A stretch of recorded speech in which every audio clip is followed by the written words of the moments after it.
Final aspirations are gone this year. What's been your approach over the last few weeks? Have you changed to sort of any different team structure or individual? Oh, well, look, I certainly we've made it known to sort of everyone on our list that the opportunities will be there if their form warrants it at senior level, and we've sort of offered some opportunities to some young blokes who played well yesterday in our reserves. They had a good win and they played well, so there's some pressure on the blokes from the side currently. So we'd like to be able to think we can give some opportunities to a number of other players on our list who haven't had a chance so far this year, and so that's that's probably where we're at the moment. And look, we're the blokes have got to realise if we don't perform, we're going to change the personnel. Attitude this week on the track been good? Oh yeah, look, we've trained okay. Yeah, I've been pretty happy with the way that's been. I mean, the spirit around the place is okay, even though the last 4 weeks hasn't been great for us as far as wins go. So, but the spirit's been pretty good, and hopefully we can give a good account of ourselves today. All the best, Ken. Back to you, Drew. The 1999 AFL Coca-Cola Premiership season proudly brought to you by Telstra, making life easier. The McDonald's Footy Burger, the double quarter pounder with cheese. Foster's Light Ice for extreme refreshment. And the new Mitsubishi Magna 3.5, the next generation. And good news for those of you watching live at the Hawthorn Social Club in Melbourne today. One of the Hawthorn all-time greats, Johnny Platten, with us in commentary. Good afternoon, Drew, and hello to everybody at the Hawthorn Footy Club. And even though you're back in Adelaide now, you've still got that Hawthorn blood coursing through the veins? I still have, Drew, and I know today's going to be a tough game, and hopefully the Hawks can get over the top. One change for the Crows today. Mark Stevens dislocated his kneecap last week, which we saw, but an All-Australian, Mark Rasciuto, replaces him. Well, pretty important game for Mark. He certainly has struggled for the whole year. Twisted his ankle a couple of weeks ago, but he'll be back in top form today. Well, Hawthorn announced 4 changes during the week. Harford, Crode, Graham injured and Smith dropped. But prior to the game, they also lost Nick Holland, who's out with a virus. Yes, Drew, it's going to be really disappointing for the Hawthorn team today. With Holland out with the virus, it's just going to make it real difficult around the forward lines. Well, let's have a look at some of the matchups. In midfield, it's crucial. And Crawford, will it be Kim Costa for him? Well, it could be, Drew. He's certainly had a couple of big jobs this year. Kim Costa, he's done a pretty good job on it. So hopefully he's got to be on his guard today with Shane Crawford. Shane's been a great player with Hawthorn, a great leader, and certainly plays, is fit as anybody in the AFL. Well, last week, Robin rucked, but he tired late, and they were overrun in the last quarter. Today, he's got salmon. Big job for Matty today. He's playing his 100th game today, so, good luck against the big fish. He's certainly been a great player for Hawthorn over the last 3 to 4 years. He played all the games this year, 285 games, so the veteran's playing good football. What about Darren Jarman, a premiership player for both clubs, and he'll really need to be watched? He is. He's a special player, and Angela Leckers, if he does get the job today, certainly will have his hands full on the dangerous Jarman. Well, a lot of pride at stake for both clubs here today. Both Robins will be on show, so a big day for Barry Robin. I don't know how many times he gets a chance to watch both boys out there. Not very often. OK, the game not far away here at Footy Park. Should be great viewing. Hope you can join us back after the break. Hurry to McDonald's for your last chance at Match and Win Monopoly. You can still win Honda HRVs, holidays to Disneyland flying Air New Zealand, and cash from Aussie Home Loans. Taxi! Hotel on Mayfair, thanks. Here's a couple who bought a renovator's delight. While they're proud of the breakthrough they've made, put in some French doors and then pave the courtyard. not everybody shares their vision. And here's the Mitre 10 specialist. Let's start with Accent. It's good value, it's our own brand, great range of colours. From the store that understands it's not just the low price, it's getting the right advice that really saves you money. You can see it, can't you, darling? Yeah, it'll come.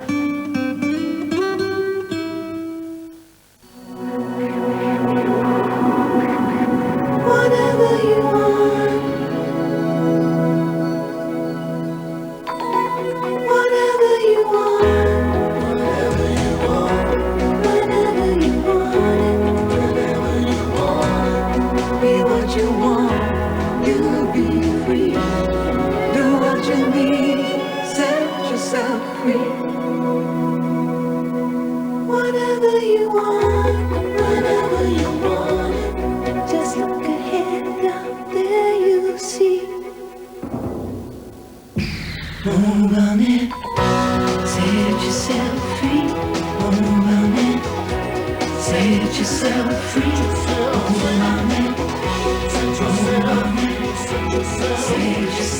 free.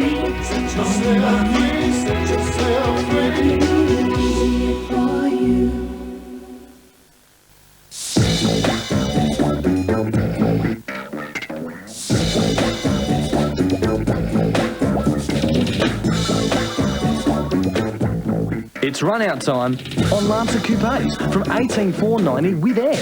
Cool Mirage from $14,990. Lancer Sedans from $19,990. Drive away with air. It's run-out time on Lancer and Mirage. Look for the signs. It is Mitsubishi. Come on, sing it for me, girls. Woo! Whoa! No! Here I come now. And you know when you hear me moaning.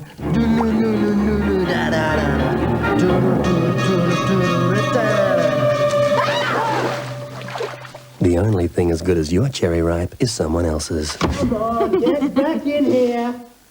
Hurry to McDonald's for your last chance at Match and Win Monopoly. You can still win Honda HRVs, holidays to Disneyland flying Air New Zealand, and cash from Aussie Home Loans. Taxi! Hotel on Mayfair, thanks. Well, Mark Bickley won the toss for the Crows, and they'll go left to right in the first quarter with whatever breeze there is. It's not very much at all. Salmon in the middle. It comes down Crawford. Dispossessed in the tackle. Pushed in the back. And it'll be a free kick going to Shane Crawford. And Drew Matthew Robert starting in the ruck once again. Lucas Herbert on the bench. But surely he won't stay there all day, Abba, like he did in Melbourne last weekend. Paul Salmon's just a bit bigger than Luke Darcy. And the Hawks up towards the attacking 50. A good punch from behind by Hart. Hart takes it all the way to the line and gets it out at left half-back for the Crows. Just on that subject, boys, I think the big problem with Salmon for Robin will be in general field bounces and on boundary throw-ins. Robrin doing some pretty heavy bullocking work there. Jonathan Robrin for Hawthorn, Matthew Robrin for the Crows. Curls, if Malcolm Blight's trying to teach Lucas Herbert, would there be a better lesson than following Paul Salmon round today? Well, he is sitting on a very big cushion down here. Just while you're at it, Curls, what do you think about that tactic of make a bloke strip in the 22 and not using him, not even once? I didn't agree with it because I thought that was one of the reasons they lost the game. Darcy's finish in the last quarter swung the game the way of the Western Bulldogs. Ball's back out of bounds on centre wing. Just a couple of matchups. We've got Hay on Jarman actually sitting down at full forward there. We said Robin on Salmon, and Kimmy Costa is playing on the wing on Barlow. Well, Platts, Jonathan Hay's got the height over Darren Jarman. Is he quick off the mark?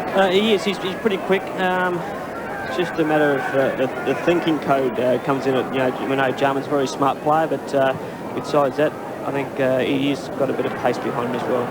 Bit of a knock to the head there for Bickley, but he was able to go on with it. Certainly not happy with the attention, was he? No. He had the ball out of bounds a fair bit early in the game. And incredibly, there's no wind that way. It actually is to right of screen around about 7 kilometres an hour. So not too bad at all for the Crows. Salmon against Robrin, helped up the ground by Smart. Bickley runs onto it. His left footer gets it inside the 50 for the first time. And a good defensive mark taken by Colliker. A West Australian in his first season for the Hawks. It's been okay. Crawford digs it out of defence. Funny old kick. You're in trouble. Jarman runs out Taylor.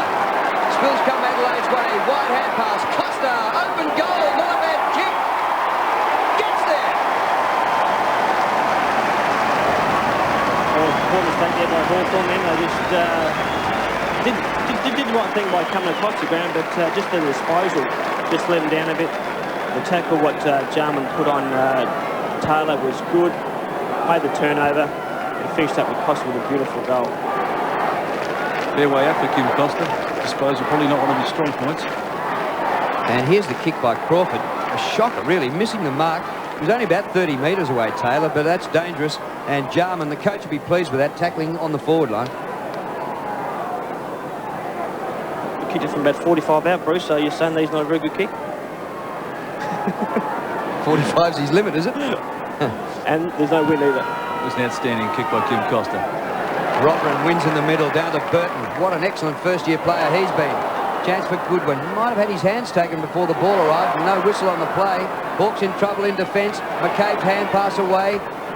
Eventually Crawford. Gee, deck high. It goes to Costa. Over the top he goes. Edwards wide out in the pocket. Back onto his left to the top of the goal square. That's a pretty good kick. Jarman waits at the back. It never reached him. Salmon and away to Barlow. Barlow's kick close to the line. It sits up pretty well. Dixon's kick inside. Crawford, hasn't he covered some ground? Kick by Crawford to an open forward line. They dash to the forward line. Lloyd, number 18, is there. Hart, socket away by Ormond Allen. Close to the line. Gains a few metres. In fact, they've still got possession through Nigel Smart. Coming off a great game at the MCG last week against the Dogs. What a kick to Bickley. Crows running rampant here at the moment. Jamison. And through the middle they go. Inside the 50. Jarman. Couldn't quite complete the mark. Well done by Hay. All Crows back in midfield. And poked up the ground. Kicked by Stengline. Comes to Goodwin. Back to Stengline, the youngster. To the 50. Centre half forward. Full stretch. Not quite taken by Vardy. Comes off hands. And Barlow dashes out of defence. Up towards half forward. Rashudo taken out early. Lloyd with the climb but couldn't take the mark. It comes away here to Dixon. Kicked by Dixon to the goal square. Top defence by Bassett. Hart in support. Hart's kick to Ormond Allen. Chance for the Crows to steady. A few gaps up through the centre corridor. Jamison. Bickley's on the back edge of the centre square, but he goes right across the half-back line. Beautiful play by Bassett up from full back. His left footer towards half-forward. McGregor, good mark. Presented himself beautifully, Drew.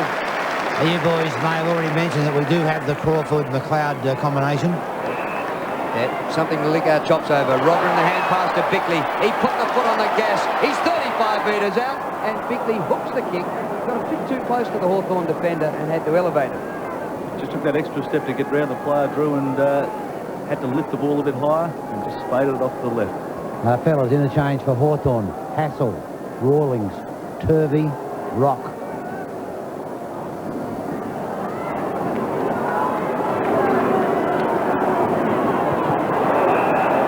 Over the line, man. You can see that from here.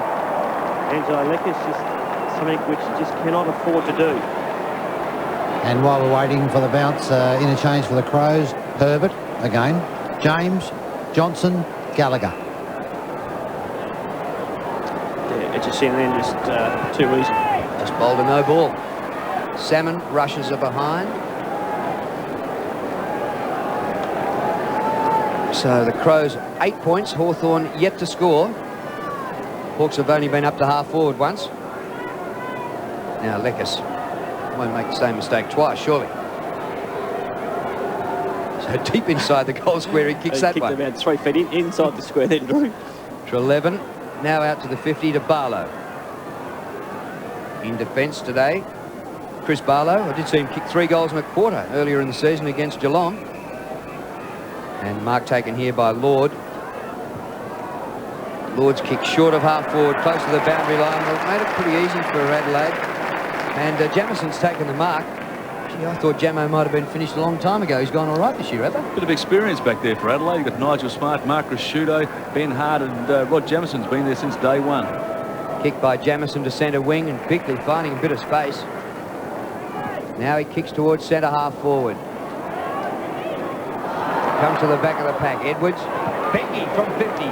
One out Jarman with his man Hay. Good work. And Hay gets it through for a behind. A couple of Adelaide players under a cloud during the week. Mark Rashudo, of course, passed the fitness test for his ankle. Matty Robber, a bit of hamstring soreness and also the flu, but he is out here for his 100th AFL game after 7 with Hawthorn. And Brian Binker, we just saw then, also a bit of flu. He was probably the player most in doubt. And Abel, for those Hawthorn viewers back in Melbourne, there is a slight breeze going the Crows' way. Yeah, about 49 knots less than last week, Chris. Yes, it is, but the goal scoring does quite slightly favour that end. Yeah. You won't need an anchor on the boundary. No. It was unbelievable last week. Nearly one of the windiest games I've ever seen. A pretty good tackle by Woods. He sweated on the man and got him, but the umpire said he carried him forward in the tackle and Costa will take the free. And Drew, we could be witnessing something very, very different here with Costa lining up for his second goal. Probably just a little bit too far out, Bruce, do you think? This one, exactly the same spot. Top of the goal square, not a bad out. kick. Benke's there. Vardy missed it. Virtually had an open goal. Colliker comes out of defence. Salmon at full stretch takes the mark. Still in the back pocket, Paul Salmon.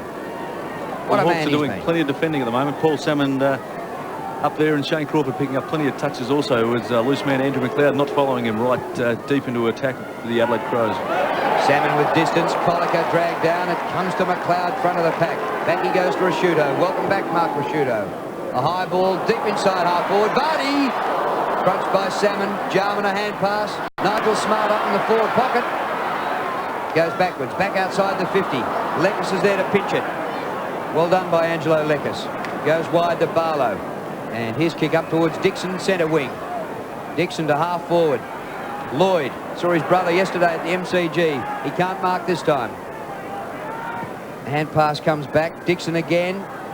Now Crawford has run well forward from defence. He's 60 metres out from goal. Sets it up very high. Punched by Stenglein towards the boundary line. And they can't keep it in. It's out in the forward pocket. This is where the Hawks have just got to be fairly strong up in the forward line. They've got to chase their player out of the Hawks forward line, because no Nick Holland there today. It's going to be very, very difficult. Robrin against Hart. Crows have 9 points to 0 on the board. Back to Hart, and the umpire will ball it up. I suppose we're waiting to see Robrin v. Robrin in the ruck there. Brett Allen, Justin Schmidt and Greg Scroop today are the umpires. McLeod goes wide to the boundary line and gains about 20 metres. Clutch touched on Nick Holland, and just wondered how Hawthorn will adjust at this late moment. They're one of the league's leading long kicking teams, which would suggest they look for Nick Holland quite a bit. Suddenly they have to adapt and do something different heading into the forward line. Well, they certainly do, Bruce, and I think Jonathan Robin did stand at centre half forward. Probably like to see Nathan Thompson, a little bit stronger player up forward, just to see him move around a little bit more. Chick to Aaron Lord, and Lord has taken a mark pretty close to the behind post, and he's only about 10 or 15 metres out from goal, but at a pretty extreme angle. He can just try to cheat a little bit, then he's sort of trying to pull himself about 10 metres outside the boundary line. He improves the angle. Great goal. Crows didn't have anyone on the line. Everybody hold on to your seats or whatever you can. Speed. Come on! Once the bus goes 50 miles an hour, the bomb is armed. If it drops below 50... Oh my God, he is insane. It blows up. Stay on or get off. I've never seen driving like that. There's a gap in the freeway. We're gonna die. Get ready for Rush Hour. Tonight, 8:30 on 7. Speed.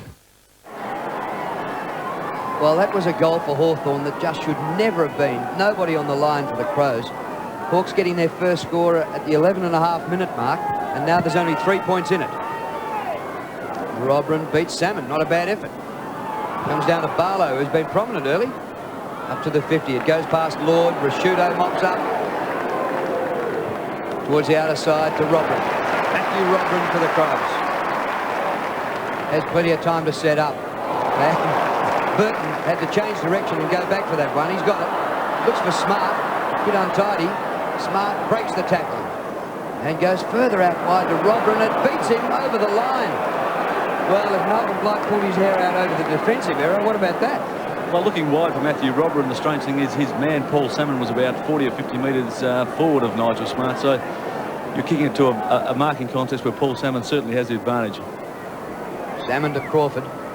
And Shane Crawford's had plenty of it early. That's 5 possessions already and the ball out of play. And Drew, you would have to say that that would be the Crows' tactic to try and drag Salmon away from that back play by using Robrin, around the centre of the ground. Yeah, well, as we know, he's a runner, very mobile getting around the ground, but can he do it for 4 quarters? Last week he did it for 3. Here's Smart, 55 out from goal. Edwards.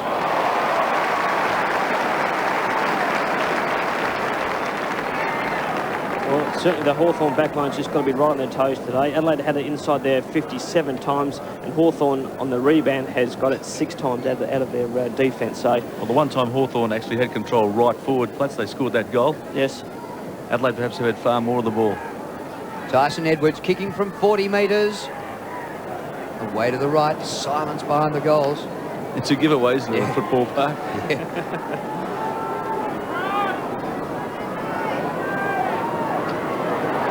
So they've had it up forward plenty of times, the Crows. The kicking hasn't been that bad. 2 of the behinds were rushed.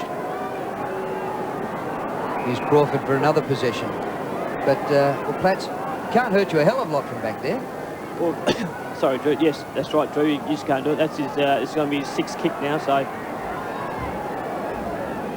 just have to move it down. It's got to be more direct with their kicks through the back line, I thought. Well, this is how he can hurt you, because the give and go, and he's got it again, and they have it out at the defensive 50. Crawford once more towards centre wing. Jamieson goes up for the punch. Good shepherd by Costa. Chance for Benke. Can't keep it in. Yeah, Drew, just elaborate on that one. It's not so much that short little kick that hurts the opposing team. It's what happens with the third movement of the ball. Through centre wing position. Throw in. Robran beats Salmon again. Doing a good job so far, Robran. There's been 2 boundary throw-ins, one on the other side and one we just saw then, and Matthew Robran, body for body, you wouldn't back him against Paul Salmon, but he's done very well, Rick. He's done it well. As you'll see in the boundary throw-in now, he'll get right next to him. He'll go body on body. And Paul Salmon will make a liar of us both, right? Yeah, wins easily. Down to Taylor. No distance. And Goodwin takes the mark. Centre wing. Into the centre corridor for Smart. Got a chance for Chick. Well done by Daniel Chick. Coming back from the forward line to Leckus. Leckus with penetration to Robran. Jonathan Robran for Hawthorn. Hart. Well played. Beautiful play by Hart. On the bounce to Vardy. It spills to McLeod. McLeod gets away from Crawford. Jarman. Dispossessed in Hayes' tackle. Jarman again to McLeod. Outside 50. Robran, short, beautiful kick. Vardy. That's where Manny Robran's going to hurt the Hawthorn Football Club in this sort of situation. Paul Salmon does go down deep in the back lines, and Robran just stands around that centre forward line. Not forgetting that Matthew Robran at 50 metres should probably back him too. Oh yeah, he could make that distance easily. But he should have made a certainty of a goal. You'd think Vardy had kicked this. He missed one moments ago on the goal square, a soccer style. Yeah. This is about 35 metres out, and Vardy's missed to the right. Would you believe it? And you've also got to say, Drew, that last week in that close game against the Bulldogs, Vardy did not kick a goal. And yet it was in one of the showdown games last year. We saw him, he had 14 shots at goal. He'd kicked 7-7. Treleaven kicks in. He must have sacked Leckus back there after his mistake. Knocked forward beautifully by Burton. McLeod, slippery as an eel. Back to Burton. Ooh, bounced through a few players that got hands to it. I think it was a top spin mongrel punt. Yeah, the Zutter. Might have been a Shane Warne Zutter. That's 3 rush behinds now. That's Brett Burton's regulation first quarter flyer. And Platts, you'd have to say the Hawthorn defence is doing very, very well. The Crows have had the ball in there on a number of occasions. That's right, Kells. They've been pretty strong for the whole year with Hay and these types of blokes have been in there for a year or so. Oh, here's Kim Costa. He might have another shot for goal. He'll have the confidence up. He's about 45, which is where Johnny Platten suggested he couldn't kick him from. He's fine. He's still looking. Yeah, he's looking to give it off. He's not confident, but I reckon put it top of the square. And exactly what he's done. Burton's in the area. That's enough. Put the man in front. Terrific mark by Edwards. Well, it certainly was a great distance play there by Costa. He knew that he just couldn't make the distance, probably just on 50 out, top of the square. And just watch Burton here. Actually shepherded out Treleaven there and took a good mark. Just positioned himself perfectly. Drew got excited because he was waiting for a fly, but he did the team thing there. And Burton's coming off here. He's for blood rule here. He's got a cut head. And here's the shot for goal by Edwards, and at last the Crows get straight. If you've been thinking about escaping the hustle and bustle of the city, you'd better see the new Pajero Escape quick. Because with its powerful 3.5-litre V6, cruise control, alloy wheels, side steps, air conditioning, power windows and CD player, it's such great value that from only $40,990, everyone can afford to escape. It is Mitsubishi. Tyson Edwards scored the goal. It was disciplined play by Costa. Bounce back in the centre. Actually, Salmon had a quick look at Robin, so he must be worrying Paul Salmon in the middle. We saw Drew, we just saw Burton come off. Also on the bench was Mark Bickley a moment ago. I'm just wondering whether that knock early has affected him or not. Yes, it has slightly, Abba, just a little bit. Yes, we saw in the opening minute or so a little bit of a shin to the head, accidental from Shane Crawford, that Bickley was worried about. Costa having a good game. Gets the kick away. Edwards in the chop again. Benke at ground level. Oh, he was hit pretty hard. And mopping up Crawford. Well, he's playing. Well, that ball's just to the line and bounces just in the field of play for a throw-in. But the job that Shane Crawford's doing, well, he's like a housemaid, mopping up 9 possessions. But we're seeing Andrew McLeod. He is sitting outside the Adelaide 50 attacking zone, and Shane Crawford is going in and picking up plenty of touches back there by himself. And fellas, Herbert is getting ready to come on. And listen to the crowd supporting young Lucas Herbert, who missed out altogether last week in Melbourne. It's the 5th quarter, Drew. He's finally getting a run. There's a free kick here to the Crows. Benke, virtually right in front, and he'll kick to goal from 40 metres. And I think, Drew, you'll find that there'll be one Hawthorn player happy with this, and that will be Salmon, because Robin is slightly outleaping him at the centre bounces. At the end of the day, Curls, Paul Salmon's still 6'9". Exactly. So Benke kicks for goal and drills it beautifully.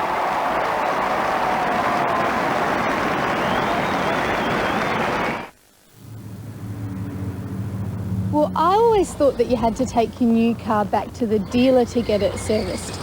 But this friend of mine said that she gets hers serviced at UltraTune. They use all of the right parts and the price is fixed. Hey, they sound pretty good to me.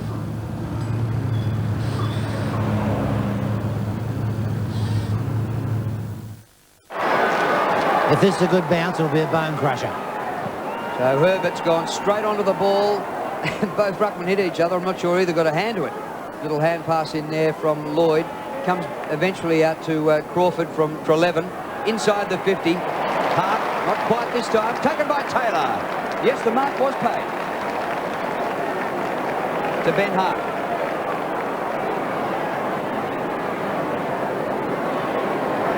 Defence has all come up, so Hart has nobody behind him. And he's 45 metres out from goal.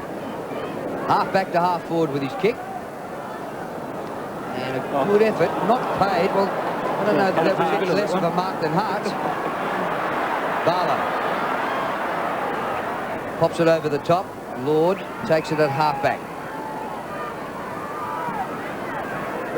Aaron Lord. Oh, he's cornered by Smart near the boundary line. Just works it up the ground.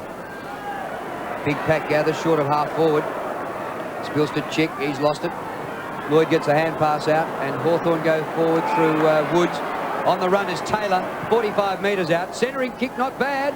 Spills to the back, chance for Leckis. But first back is Jamison, who rushes it behind and just gets it there. Only just rushed, I think.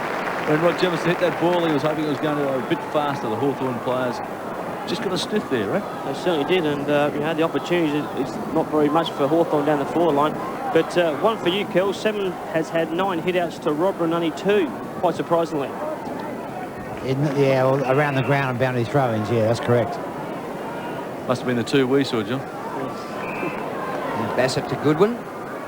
Smart. Just a few paces in front of Barlow. Nigel Smart looking for movement. He's got Benke going across the half-forward line. He's got Costa leading straight up the ground. And Smart improves his position and comes wide. And this is dangerous now for Hawthorn. McLeod's got it in between wing and half-forward. Beautiful kick, Edwards. And this is the perfect side of the ground for the Crows.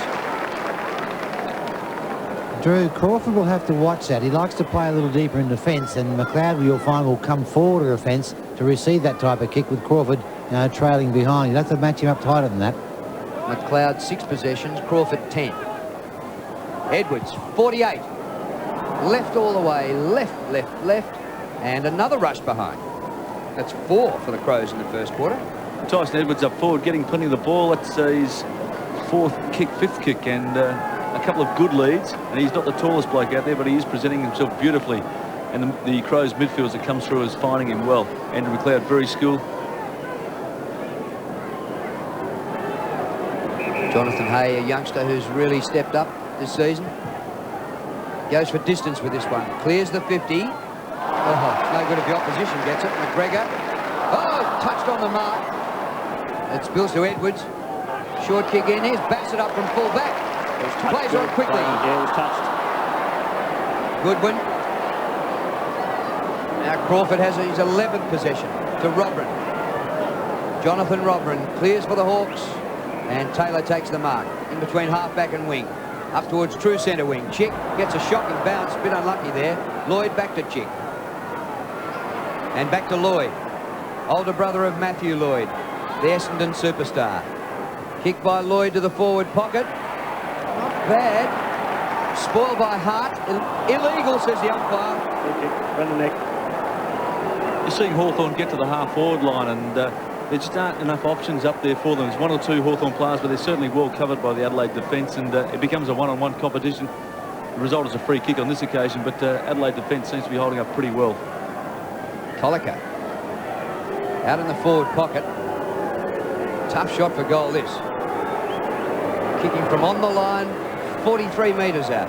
Top of the square, not bad. Stengline takes the mark. And Ken Judge would just expect at least one Hawthorn player to at least compete there. Certainly. Stengline playing just his 3rd AFL game. Recruited in last year's draft from Western Australia, a youngster. Woods, centering kick. Bounces up all right. Chance here for the Hawks. Thompson. Long kick by Thompson, but just offline. He's a good kid, Nathan Thompson. Really has come of age over this year. He's been with the club now for about 3 or 4 years, and I think that he's got a great future ahead of him. Looked good coming through there. He certainly bounced, had a shot from 50, made the distance. Took a while to get into the game. That was his first kick. Stengline out of defence. Oh, Colica! Almost. Just whipped off his fingernails by Rashudo. Chase them out. They've got to be really on the ball today. Hawthorn Football Club to get the chase it out of the forward line. Costa's kick. Benke competes. Edwards firing on the forward line. And it was good hassling to take him all the way to the line by Turvey. Just Kim Costa's running well today, and Rat, when he looks up and kicks to the percentage spot 45, 50 metres away, he's a much better player than when he tries the fancy short stuff. He certainly does. Another chance for the Crows. Herbert.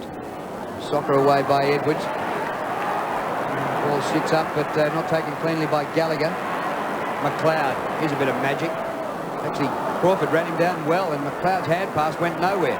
Then a little soccer kick to Jarman, too far out. His hand pass astray. He's better off kicking it, Jars. Rashudo with toughness. They're losing ground in possession, the Crows. They've taken it from forward pocket to centre wing. Stengline, the hand pass out wide. And that's very well done. Johnson into Vardy. Peter Vardy couldn't score from there. McGregor, excellent spoil just at the last moment.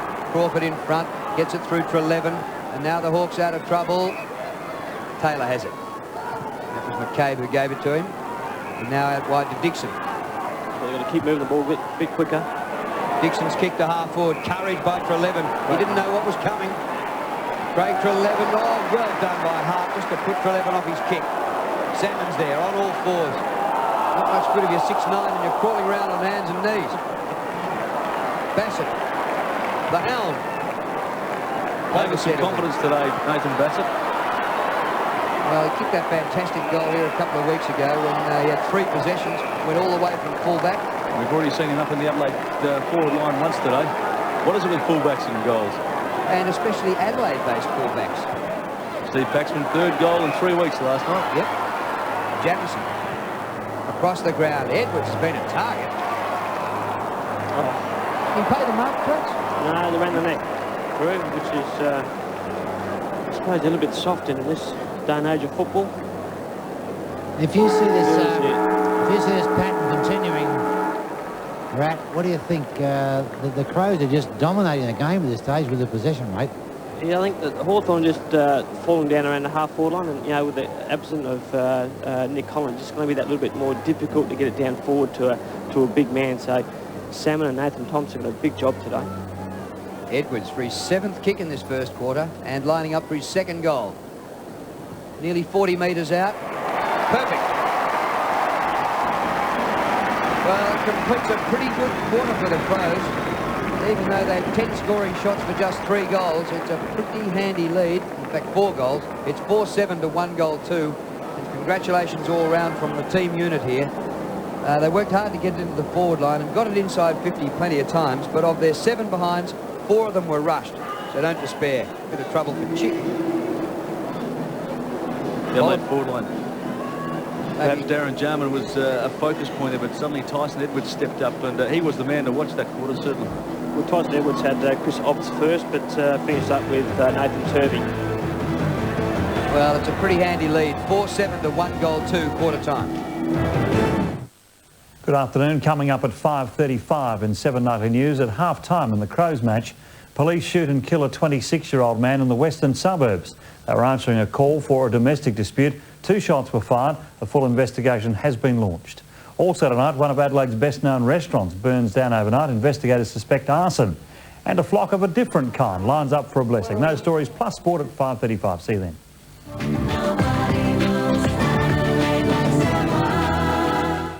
Here's a couple who bought a renovator's delight.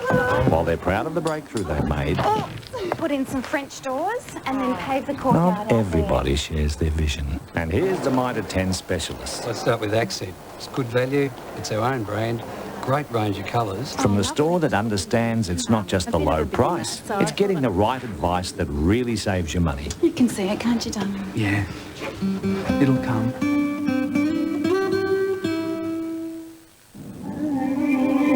It's been totally re-engineered and redesigned with more safety features and more luxury than ever before. And now it's available with a PowerTech V8 engine and the unique Quadra Drive 4-wheel drive system. Introducing the all-new Jeep Grand Cherokee, the most capable Jeep ever. Regain 2% is the only medically proven treatment for hereditary hair loss in both men and women. Used twice a day, it helps slow or stop hereditary hair loss in 8 out of 10 people. Your pharmacist will advise you whether this preparation is suitable for your condition. Break a family tradition. Keep your hair.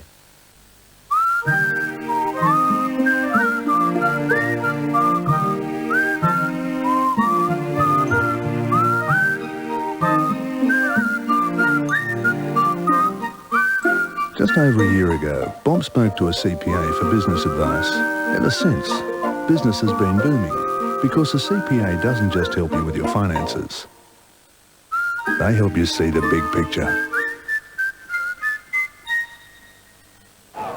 Want a great bargain for the home? Hit a home run at Trustcott Hi-Fi. This fabulous Miele dishwasher for $1,299 is a big hit. So is this Daewoo frost-free fridge for just $1,099. This Simpson 5.5 kilo washer for $649 is a crowd favourite, as is the Daewoo 2 horsepower split air conditioner for $1,695. Hit a home run with a great home bargain from Trustcott. Adelaide's lowest prices with up to 24 months interest-free terms.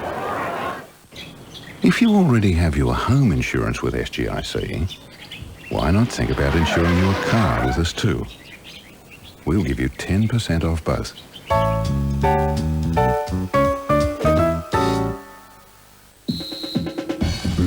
Pizza. But it's gotta be good. Loads of sizzling toppings. No skimping on the cheese. Oh, it's gotta be Pizza Hut, 'cause they taste the best.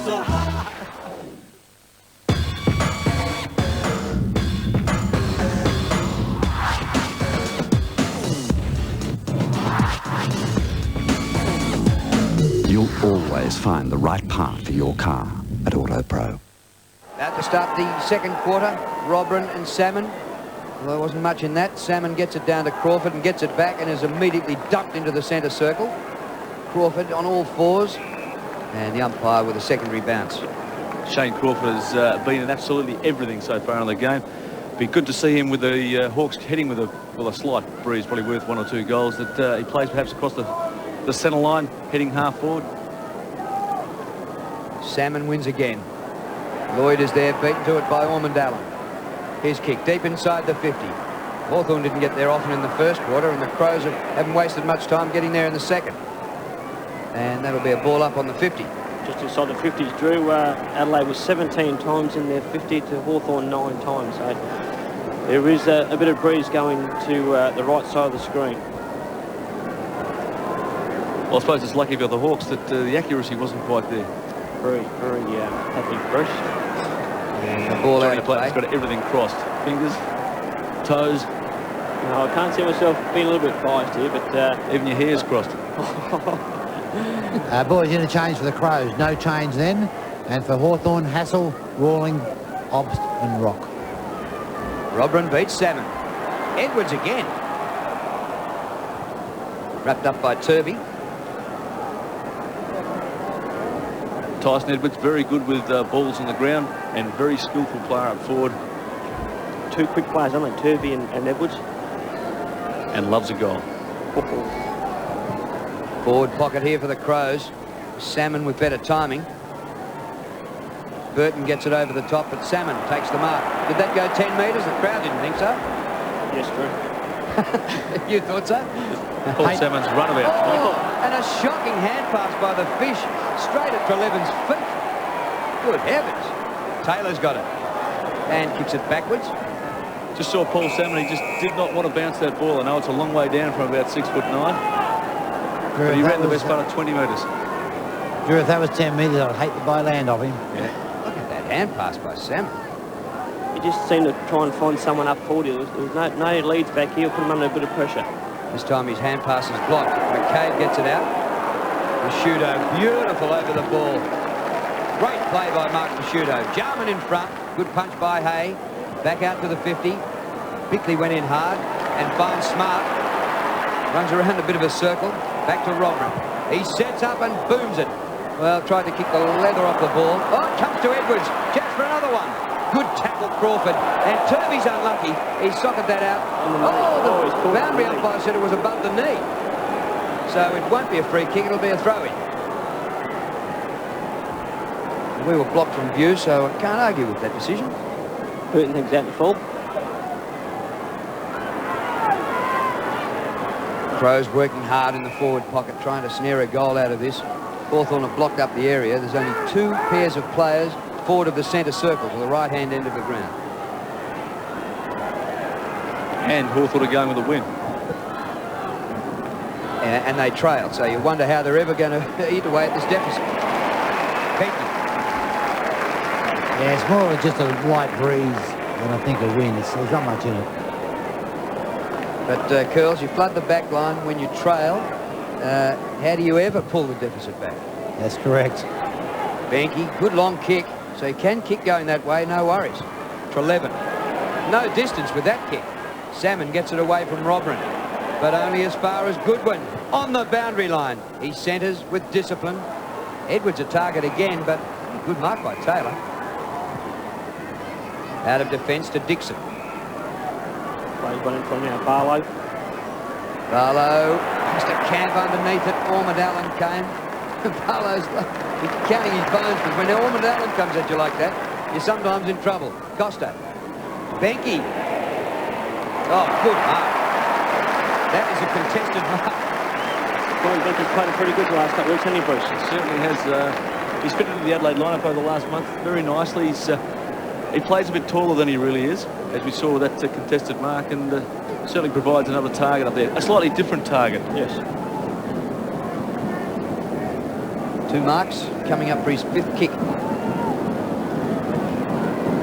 Brian Benke playing just his 6th AFL game. 40 metres out. Burton up nearly as high. Oh, is that a goal? It is. It's back. We're giving away more money. Did you know that? To even more winners. You're making people seriously rich. Call now to register for your $1 million chance of a lifetime. Returns Monday, 7:30 on 7. There's one thing a girl hates. Is this the big 3-5? It's a birthday shop. Nell thinks I might be in love with you. But an even bigger surprise is coming. We got it together, didn't we, baby? When Barry White joins Ali's party Monday. Tyson Edwards kicked that goal for the Crows. He's now got 3-1 in the score of 5 goals, 7. So what a game he's having. 8 kicks, 3 marks and 3 goals already. Smart has it for the Crows. Well, the Hawks didn't want an Adelaide goal, but that's a trick by Barlow. Deliberate, that'll be 50. Nigel Smart playing with plenty of confidence there. He took on 2 or 3 Hawthorn players. Just about got clear with a deliberate trip there, and 50 metres. It's a reasonable 50 metres too. Oh, it's a reasonable 50 metres.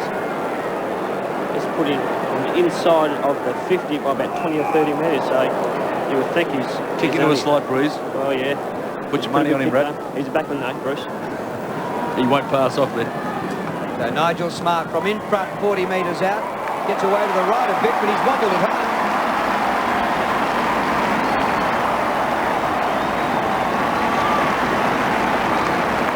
Well, the last 4 losses for the Hawks, they haven't been belted on any occasion. Their biggest loss in the last month has been 34 points. It's not looking too good here. Well, Drew, that's a little bit unfortunate there. Like Chris Barlow tried everything to try and get Nigel Smart there, but unfortunately enough, just tied up with his legs, and and that comes with a 50-metre penalty. So hopefully for the Hawthorn sake that they don't lose control by half-time of this game. The important thing for Hawthorn is to reply, is to at least stop the Adelaide run on now. Salmon wins in the middle. Crawford can be confused to Crawford and Lloyd, but that was Lloyd, and he couldn't get it clear, and the umpire will ball it up. You see Matthew Robber in a solid game last week to have some tired legs. He's not a young player, he's 28 years old. Totally Paul Salmon's getting his hand to it pretty easily each time now. From where I look, 28 is a hell of a young. Salmon, but chopped off by Smart. Just over the centre circle, nobody got to it. Knocked on by Costa, chance from McGregor. Burton going past, great play by the Crows. Another trip, another 50, a certain goal.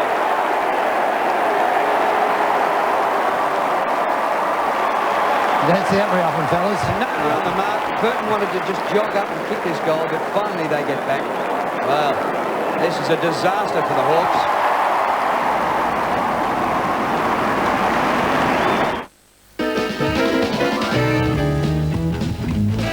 Oh, sorry. Rosemount, Diamond Lounge, Cougar Bourbon, $25.99. Rosemount, Diamond Label Chardonnay, $12.99. Palm Premium Light, $18.99 a case. Yellow sparkling wines, $10.99. I'll do it again. If you like to sip and you want to save, you can't go past your local Sip and Save. Incredible to see 2 goals from a trip by hand with a 50-metre penalty in the space of a couple of minutes. Both against the Hawks, who are really under the pump here. And there's a further Crows free kick in midfield to Mark Bickley, who's taken a few knocks today. He spent a bit of time in the first quarter on the bench after a knock in the first minute, but they don't come much harder or tougher than Mark Bickley. Well, you can certainly kick going right to left. Look at the distance on that. Hand pass goes to Burton. He gets boot to ball. It's knocked down. Taylor under the pump. Robrin. Vardy takes it to ground, and that's a ball up in front, 35 or 40 metres out from goal. And the Crows at the moment playing all over the Hawks. They're playing with confidence. They played with it, well, for 3 quarters last week as well. They just seem to be out there enjoying their football.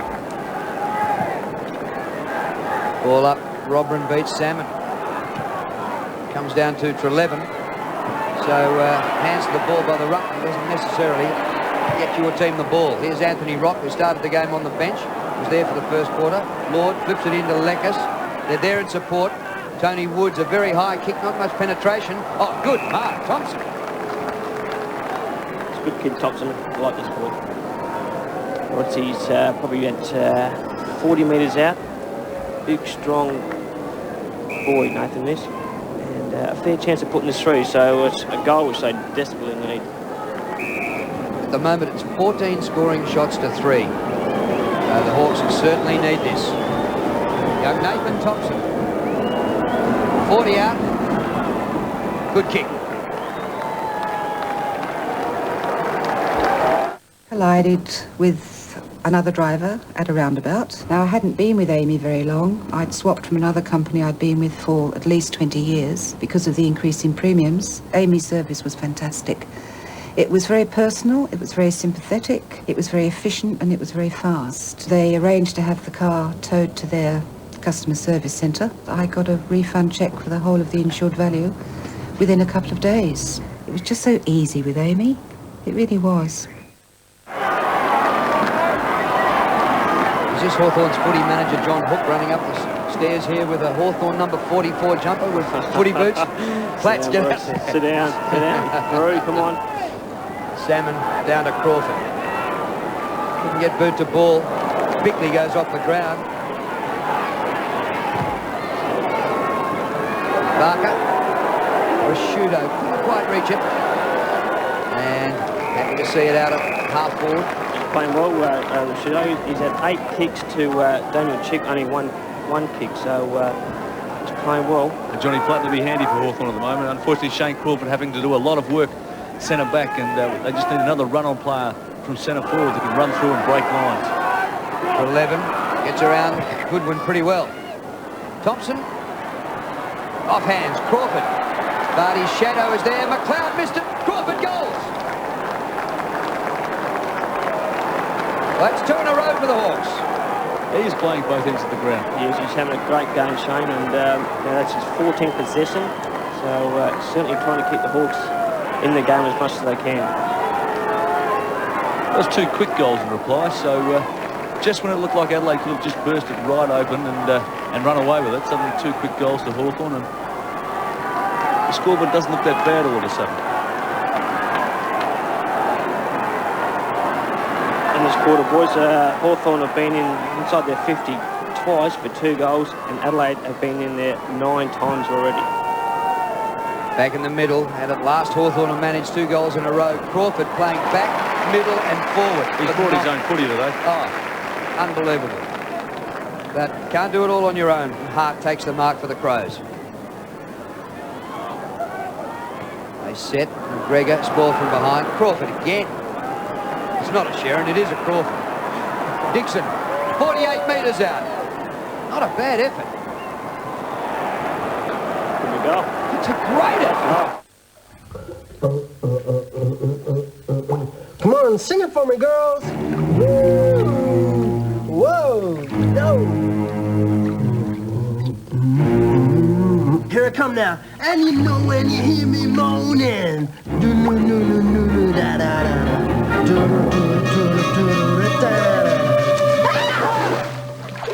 The only thing as good as your cherry ripe is someone else's. Come on, get back in here. They built each. Well, only a few minutes ago, the Crows were 7-7 to 1-2. And the Hawks have kicked 3 in 3 minutes. Salmon wins, down to Bickley. And we know the Hawks can come back. Remember that game about a month ago against St Kilda? They turned it around by 63 points that day.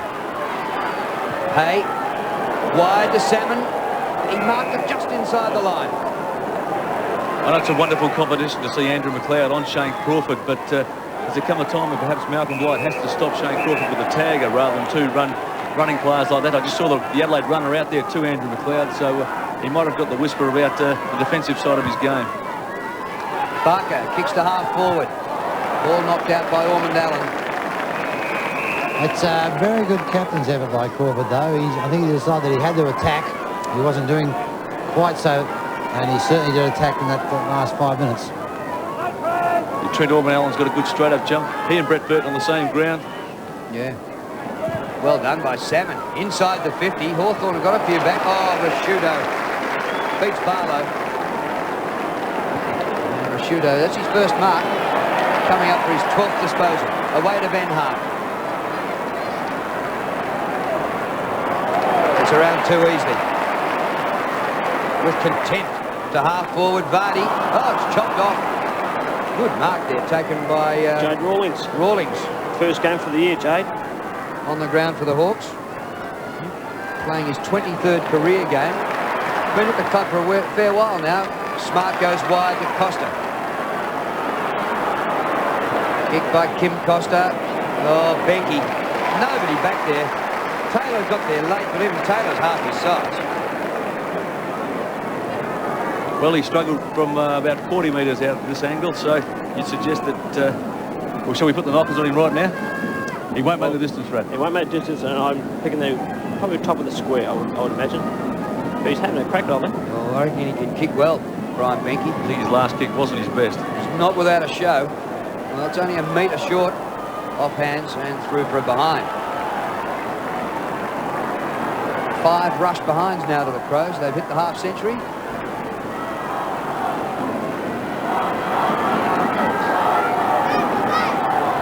Rawlings in short. There's Crawford. He is just everywhere. Burning up this turn to Barker. Crawford wants it back, and he'll get it. He demands the footy, Shane Crawford. And his kick out to Chick. Almost. Wants to flip the ball on. Couldn't do so. And the Crows have wrapped it up. Well done by Jarman, who's about 100 metres away from his spot. Curls, can I ask you, the only way Hawthorn can get back into the game is through Shane Crawford. Is it time to actually put a stopper on him? That's an interesting point. Do you reckon he covers more ground than we used to in the old days? Well, you'd never admit that, Curls. Well, we're midway through the second quarter, and Benke's got it here again. And just looking up Crawford's stats, 18 possessions, and he's got 9 minutes to go in the first half. Yeah, well, that's a good point, you say, Ab, because McLeod is not a real known checker. He likes to play his attacking game. You see Mark Bickley come off, Curls? Yes, Bickley off for Johnson. Is he just, that knock still suffering? No, he seems to be okay. I don't think there's any problem there. I would think with Johnson on the ground, he might go straight to Crawford. Benke, 48. He hooked it and elevated it. Edwards with the climb. And it comes down to Vardy. Just Tyson Edwards is having a big day on the forward line. He's going for the pack marks as well now. He's full of confidence, Bruce. That's gone over the behind line, but it's no score. The umpire's actually going to ball it up. So another big chance here for the Crows. And something to remember, Drew, the 2 goal-seeking powers, Jarman and Vardy, have yet to score one. Knocked over the boundary line, and we'll have a throw-in. Edwards has got 3, and then we have singles to Costa, Smart, Burton and Benke. Vardy's had a couple of chances, Curls. Oh, yes, but you know you're having chances, you got to get them. Crawford goes off the ground. Give him another stat. Goodwin did well. Oh, pick up by Jarman in the goal square. Oh, good tackling. The Hawks couldn't clear it. And another rush behind here to the Crows. Well, they've just given him a goal because that's 6 rush behind. They're under pressure in the Hawthorn defence, certainly under incredible pressure by Adelaide. Oh, here's McLeod. Well, Drew, the kick was going to Shane Crawford. It was a bad kick and went straight to his man.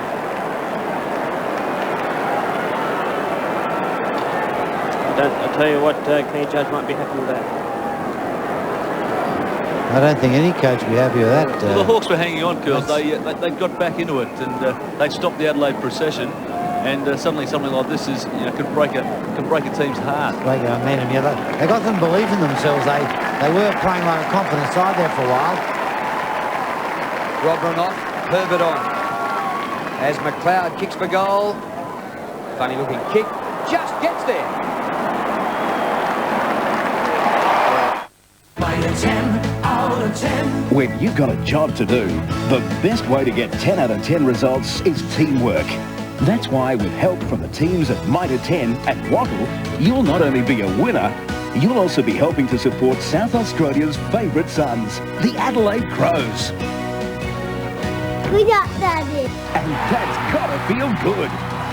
Mitre 10 out of 10 every time. Actually, if it had been Paul Salmon on the line rather than Luke McCabe, he might have stopped that going through for a goal. Would have caught it on the end of the goal square. You just think that McLeod from that distance, it was a certain goal, just walked back to the centre circle. It's shocking. 6-pointer though. Dixon contests hard.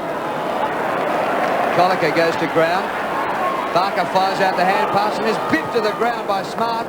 Ball comes out to Rock and he's offline and through for a minor score. And Barker counting his teeth at the moment. Bit groggy. Gee, boys, it's off screen now for the viewers, but Leckis, do you reckon he's putting a lot of pressure on Burton? He really is playing him tight. Stenglein, the young West Australian, in his first season with the Crows. Herbert takes a mark just inside the line, and the crowd happy with that. These players everywhere.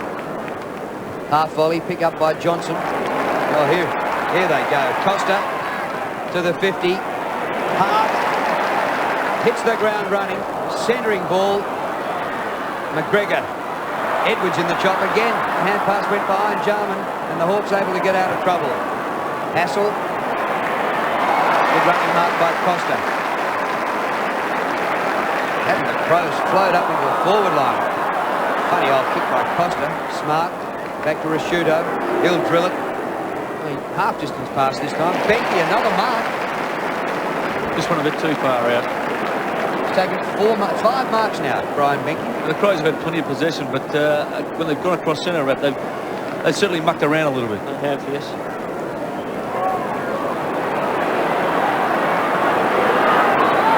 Moores the lead of Park. That's another helicopter kick.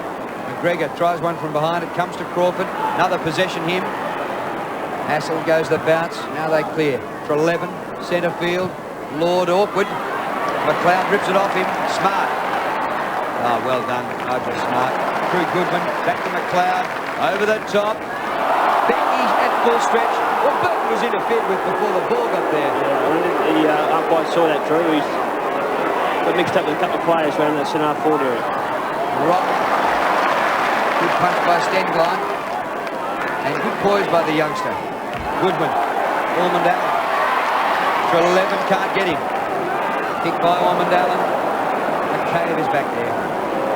Doing a fair job on Vardy, McCabe, so hopefully that the other backman can take a leaf out of that. Yeah, Vardy just 3 possessions. Ormond Allen probably stayed more down the corridor rather than head out to the flank there. Rawlings to Hay, who's gone all the way from full back. Well run, Jonathan Hay. Here's Luke McCabe. Up at centre wing. Ooh, a solid shepherd behind play. Barker still recovering from that last knock. Comes to Rashudo. And it's a free kick, Hawthorn. Did he throw it? Quickly taken by Barlow. To the goal square. Thompson's there. Barlow's kick goes on and on. Catch me if you can. Yeah, the free kick was given for what the umpire termed a push off in the face. Curls, Mark Rashudo out last week with an ankle injury, but absolutely no effects whatsoever today. He is on fire across the half-back line. Yeah, no sign of it today, Ava. Got 4 minutes remaining to half-time, and here's the Roo again. 57 to 28. 29 points the difference. One stage it was 41.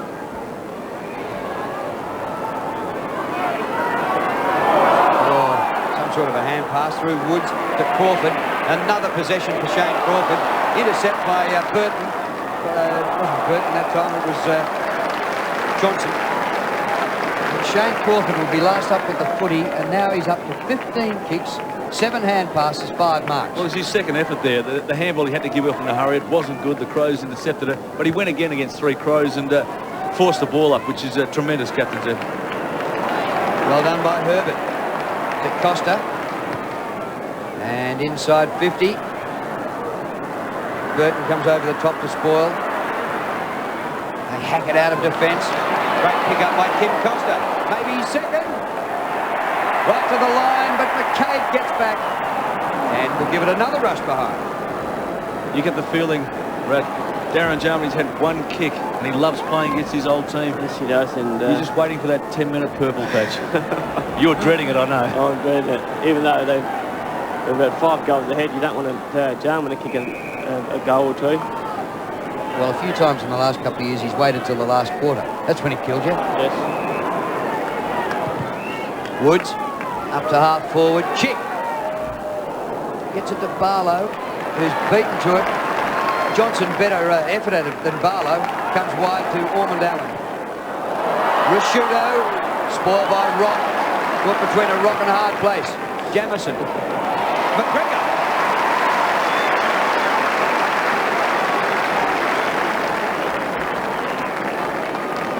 You like to look at this boy? And a lot of size about him. Wait till he grows up. He's a big boy, Drew. The Crows have had a number of shots from around about the 50-metre arc, and none of them have gone through, Drew. They've all landed in the goal square, so... We need someone standing on the top of the square there, Bruce. McGregor. That is a good kick. How about that? Right up until now, right? Tremendous kick. If your living room looks and feels as cold and uninviting as your fridge, turn up the temperature with a splash of colour. make your home feel warm and stylish. Quick and easy renovating tips. Plus, the secret to creating delicious tomato soup.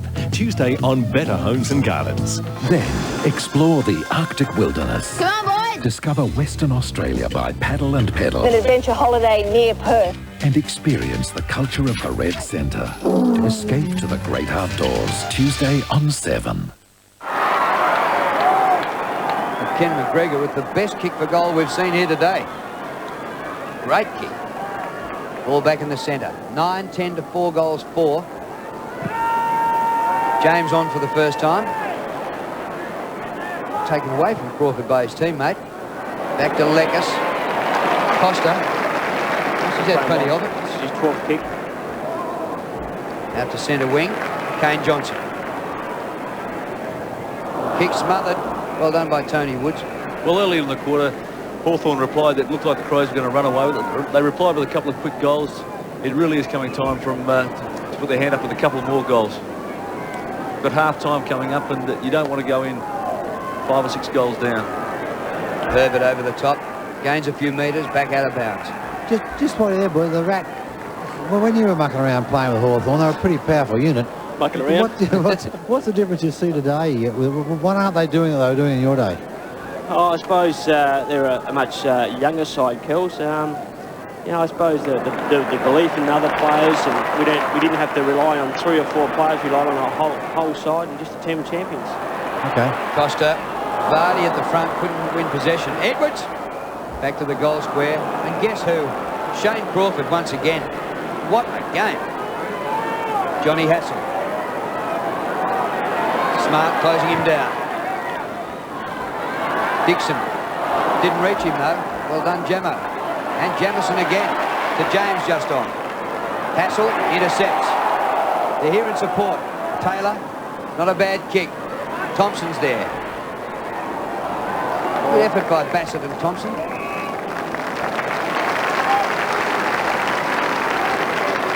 Crowd recognising the effort, but I'm sure they saw Bassett's effort more than Thompson's. The rug contest. Kells, one for you. Hawks 25, Adelaide 13. Yeah.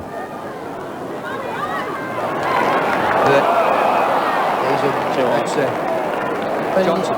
You would expect that, Rat, because you've got to say that the Crows' best 3 ruckmen run away with it. Yeah, that's fine. Johnson to Jamison. And he's kicked to centre half forward. McGregor again. Well done. It's good take in front of his eyes. You know, he didn't take it on his chest. Good enough to take it with strong fingers. McLeod to Jarman. But the spoil was there from Hay. Jonathan Hay's done a great job on Darren Jarman. Outstanding job. He jumped with Darren Jarman then. Jarman just tried to get that little push off, but he went with him and put the fist up there to spoil it. Well, Hawthorn might be winning plenty of the ruck tap-outs, but the Crows certainly getting control of the ball pretty soon after that. Certainly are, Bruce. Just there balls around the area. Even though Crawford's getting on the ball, it's just the other players he just needs around him to help him. Well, there's the siren for half-time, and at times it was a little bit scrappy by the Crows. They finished up 9-10 at the long break to Hawthorn 4 goals 4. The Hawks kicked 4 goals for the term, and they got them all in the middle of the quarter in the space of about 2.5 or 3 minutes. Malcolm Blight, he'll be able to find some things in there to criticise with his Crows, some of their disposal, some of the kicks, but they do have a handy lead, 9-10 to 4-4. On Today Tonight, Adelaide's landlord versus tenant. I can tidy the place up. He owes $30,000 in rent, You'd have to be the landlord from hell. and the owner wants him out, Tenants from hell. but he just won't go. 6:30 Monday. Hurry to McDonald's for your last chance at Match and Win Monopoly. You can still win Honda HRVs, holidays to Disneyland, flying Air New Zealand, and cash from Aussie Home Loans. Dictate! Hotel on Mayfair, thanks. You couldn't beat a new Holden Commodore, and you couldn't beat Hamilton Holden. They're the family car company behind the man behind his family. Thinking new Holden, Commodore? Think Hamilton Holden. The family car company. If you already have your home insurance with SGIC, why not think about insuring your car with us too? We'll give you 10% off both.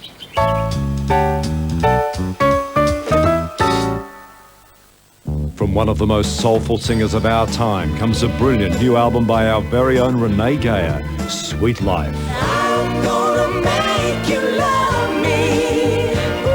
All the critics agree this is Renee at her best. Rolling Stone says this should re-establish Geyer at the forefront of our national pop consciousness. Don't be so sad. Renee Geyer makes the comeback of the year with Sweet Life. Pack of 3 gift box pen set, $2. TAC 3A videotapes, $2.49. Dish droners, $2. Large tea towels, just $1. Look at the styles. These are fantastic. Genuine Australian, made in China. $1. $1.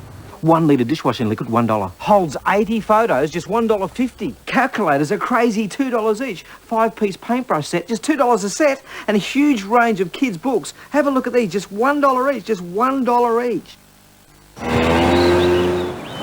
Everyone's disappearing to call Pizza Haven because for $9.95 you can pick up any 2 large pizzas. So hurry before this offer disappears. For your Pizza Haven, call up Pizza Haven tonight.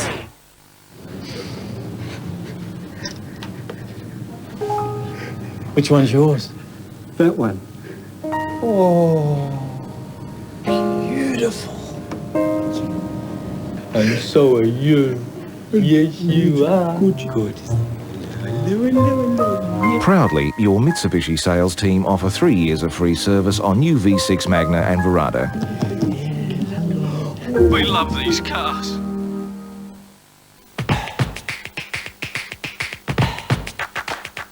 Sandra Bullock and Keanu Reeves in tonight's all-action movie, Speed.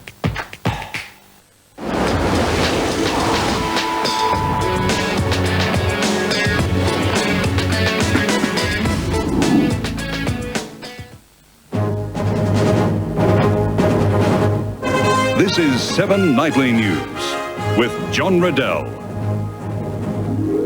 Tonight, a full inquiry after police shoot an Adelaide man, a noted restaurant burned to the ground, and the search for answers to the Fiji plane crash. Good evening, and first tonight, police have shot and killed a 26-year-old man. The shooting came as officers tried to calm Luke Donaghy, who'd been embroiled in a domestic dispute at his parents' Nova Gardens home. It's understood the dead man threatened the officers with a knife. A full-scale commissioner's inquiry is underway. Luke Donaghy was still alive when an ambulance rushed him to hospital about 8 o'clock last night. A uniformed police officer allegedly shot him after being called to a domestic dispute. A number of shots were fired. A male person was wounded. He was conveyed to the Flinders Medical Centre, where he subsequently died.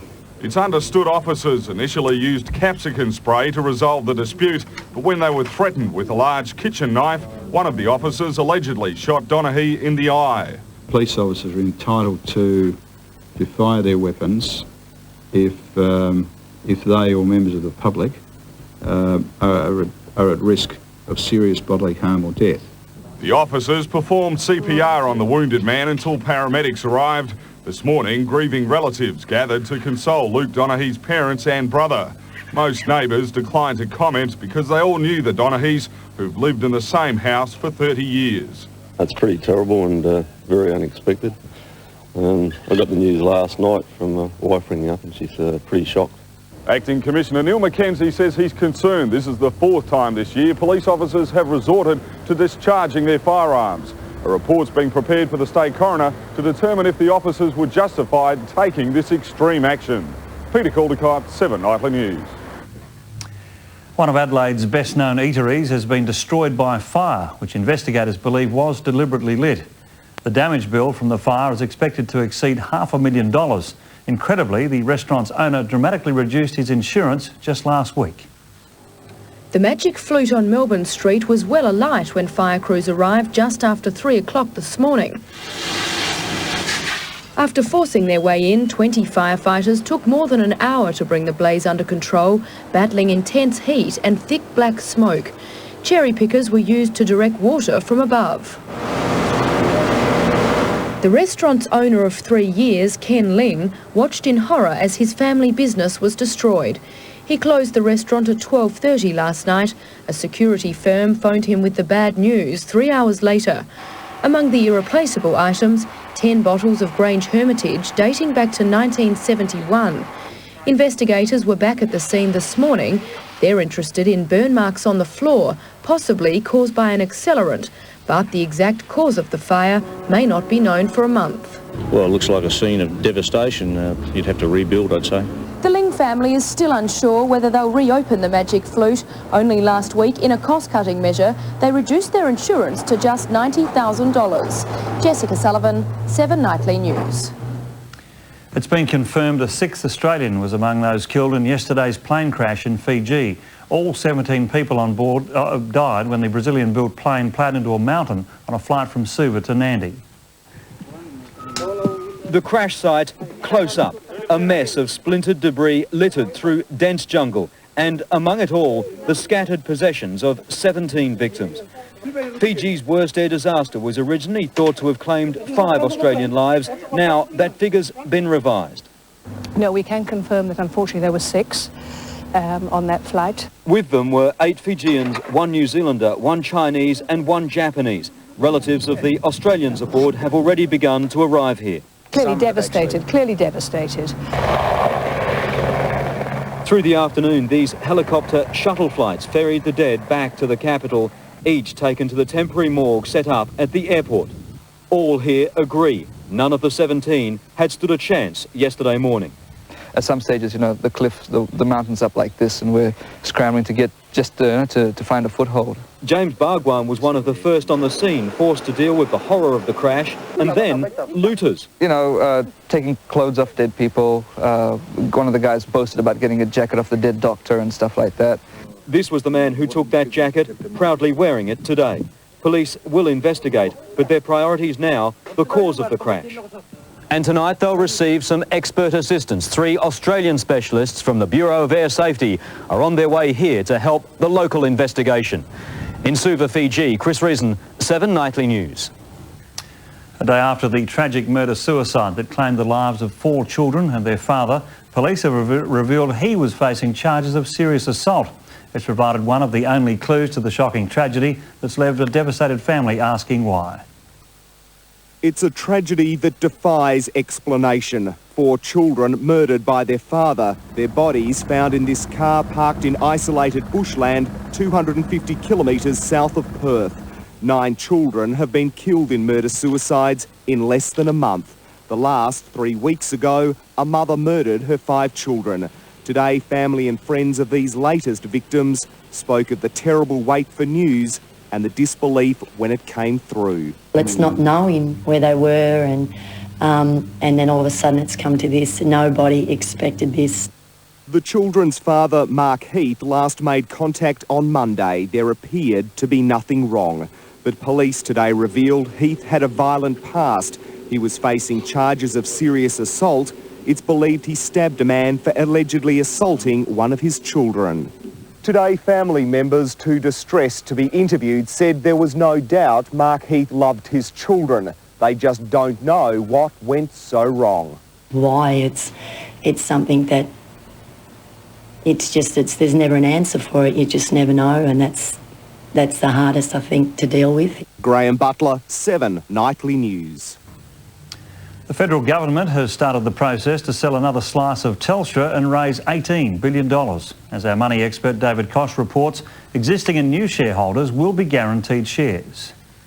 All Australians will be invited to participate in Australia's largest public share offer and share in the ownership of Telstra. It's the official start of the government's campaign to woo the hearts and wallets of Australians for over 2 billion new Telstra shares worth over $18 billion. If you're keen, you have to pre-register for a prospectus before August 16. That will entitle the public to a guaranteed 400 shares if they decide to go ahead.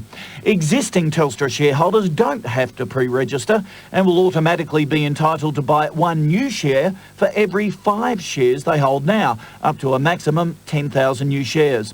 The sale of another 16.6% of Telstra means the public will own 49% of the phone giant, and stockbrokers like the new deal.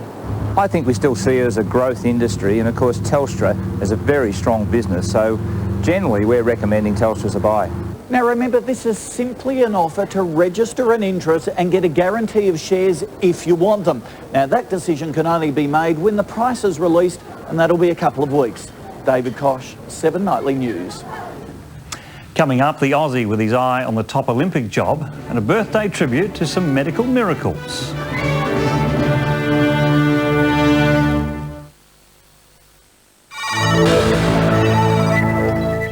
Everybody hold on to your seat. Come on! There is a bomb on this bus. If we slow down, it'll blow. Tonight, 8:30 on 7. Speed. Take a drive through the eastern suburbs and keep going. Test drive Spring Hill, arguably Adelaide's most prestigious land release.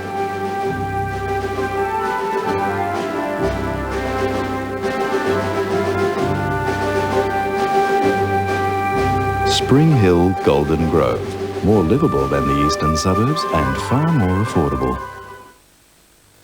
Ian Berry Insurance Brokers arrange insurance for all types of vehicles, including cars, vans, utes, caravans and semi-trailers. Ian Berry Insurance Brokers for value for money insurance. You can pay monthly and avoid the burden of the annual insurance bill. Phone for a quick quote and see how much you can save on your insurance. Ask about the discounts available on nominated driver and low kilometre car insurance. At Subway, we believe there's only one way to make a sandwich. Your way. Choose from our fresh baked white or whole wheat bread, our selection of tasty meats and variety of fresh salads. And we'll make your sandwich just the way you like it. We think you'll agree that your way is the only way. Subway, the way a sandwich should be. There's only one thing we want from our home loan. And that's to get rid of it as soon as possible. Whatever you want from a home loan, the National can tailor a solution. To find out more, just call 13 63 64. What do you call a place positioned so perfectly, so privately, that it almost defies description? We've called it the Sanctuary, Spring Hill. Discover our new land release, Spring Hill's finest. It's back. We're giving away more money. Did you know that? To even more winners. Making people seriously rich. Call now to register for your $1 million chance of a lifetime. Returns Monday, 7:30 on 7. Police have cracked a huge drug smuggling operation, netting them a record haul of 80 kilos of heroin worth $80 million. Several New South Wales police branches, the NCA, federal and international forces were involved in the seizure. 3 Chinese nationals were arrested, allegedly trying to transfer the heroin between 2 cars. The amount could have been divided for sale into about 2 million hits.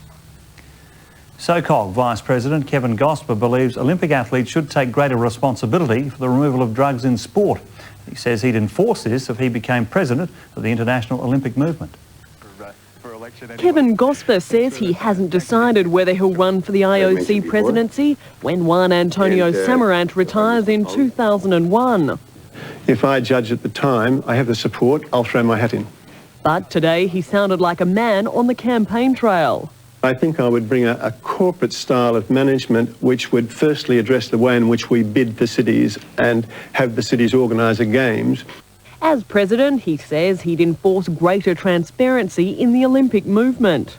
I think I'd turn much more responsibility back on the athletes in terms of getting the doping and the drug taking out, as well as the administrative work that's done on testing and sanctioning. Speaking to Channel 7, Mr Gosper claimed some responsibility for the internationally embarrassing marching bands fiasco. No blame against Michael Knight. If you want to blame anybody, blame the SOCOG board, and I'm a vice president of it. Rani Sadler, 7 Nightly News. The Yugoslav War Crimes Tribunal will investigate the massacre of 14 Serb farm workers in Kosovo.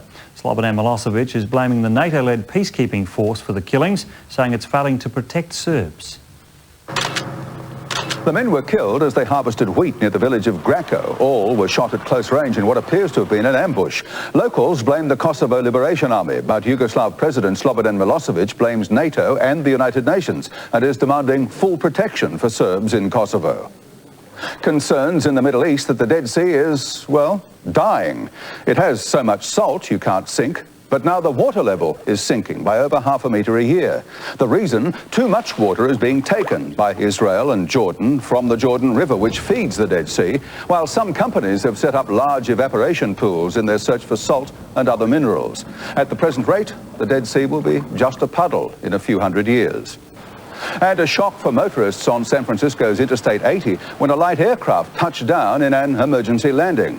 It all went well until a wing clipped a pole and it became a crash landing. The pilot and passenger escaped injury, but a headache for the highway patrol. What to give them? A speeding ticket or a parking ticket? Back home, and today marks the 21st birthday of perhaps one of the most important medical advances of our time. The Adelaide Zoo provided the venue for the 21st birthday celebrations of the IVF or in vitro fertilisation technique, which gave hopes to tens of thousands of childless couples. Many of those at today's party are children given life thanks to the reproductive breakthrough. The first South Australian IVF baby, Matthew Wooten, now 17, was among those to join the celebrations. Time for sport, and Bruce, Lance Armstrong's poised to win the Tour de France. He is. He's well ahead and only the second American after Greg LeMond to grab it. Not a bad bike race either. I knew that. Also after the break, two local sports stars suffer knee injuries, rugby, the V8s, and Port Adelaide coach Mark Williams gets that finals feeling.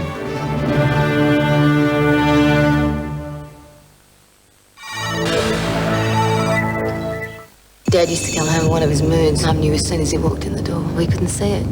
We could hear it. Terry's worst fears are coming back. You should be ashamed of it. I've done nothing to be ashamed of. All Saints, Tuesday, 8:30 on 7.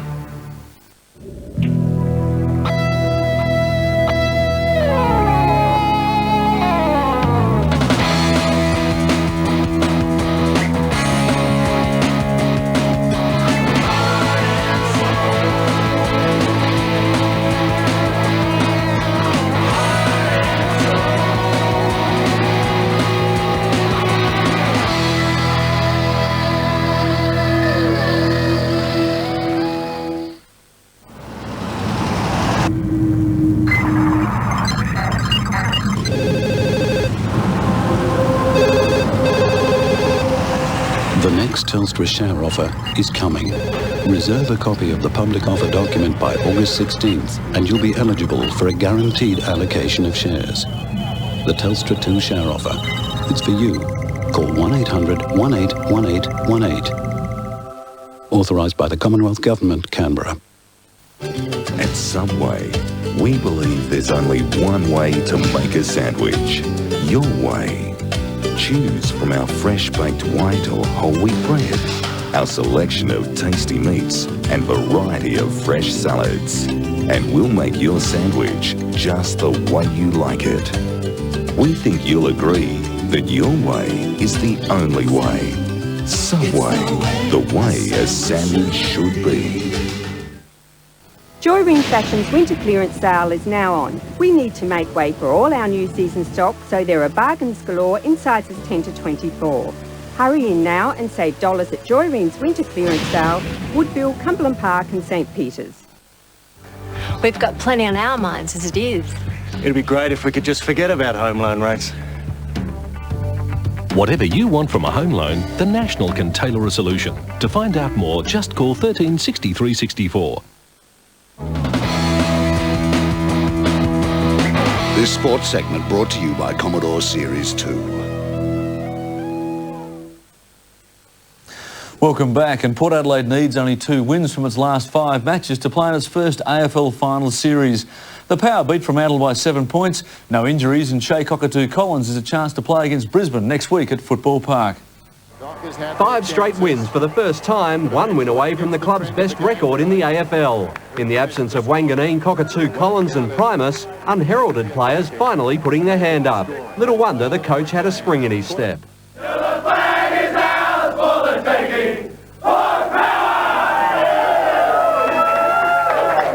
But quickly back to reality, though still pumped enough to completely underestimate the Power's stopping job on Tony Modra.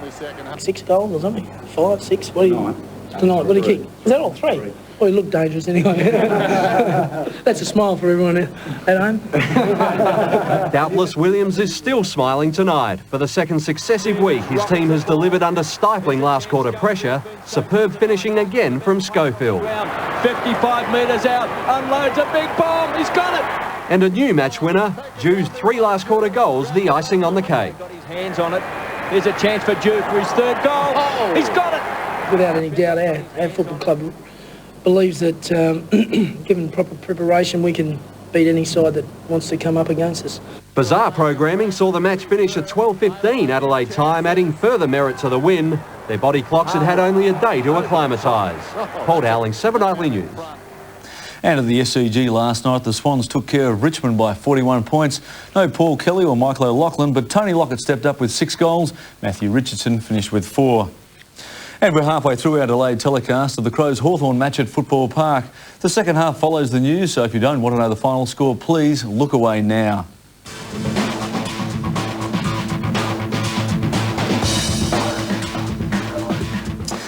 And Carlton kept itself in the finals race by thumping Collingwood at the MCG. The game was all but over at half-time after sometime forward Simon Beaumont had kicked 8 goals. He didn't add to that, but the Blues got home by 57 points.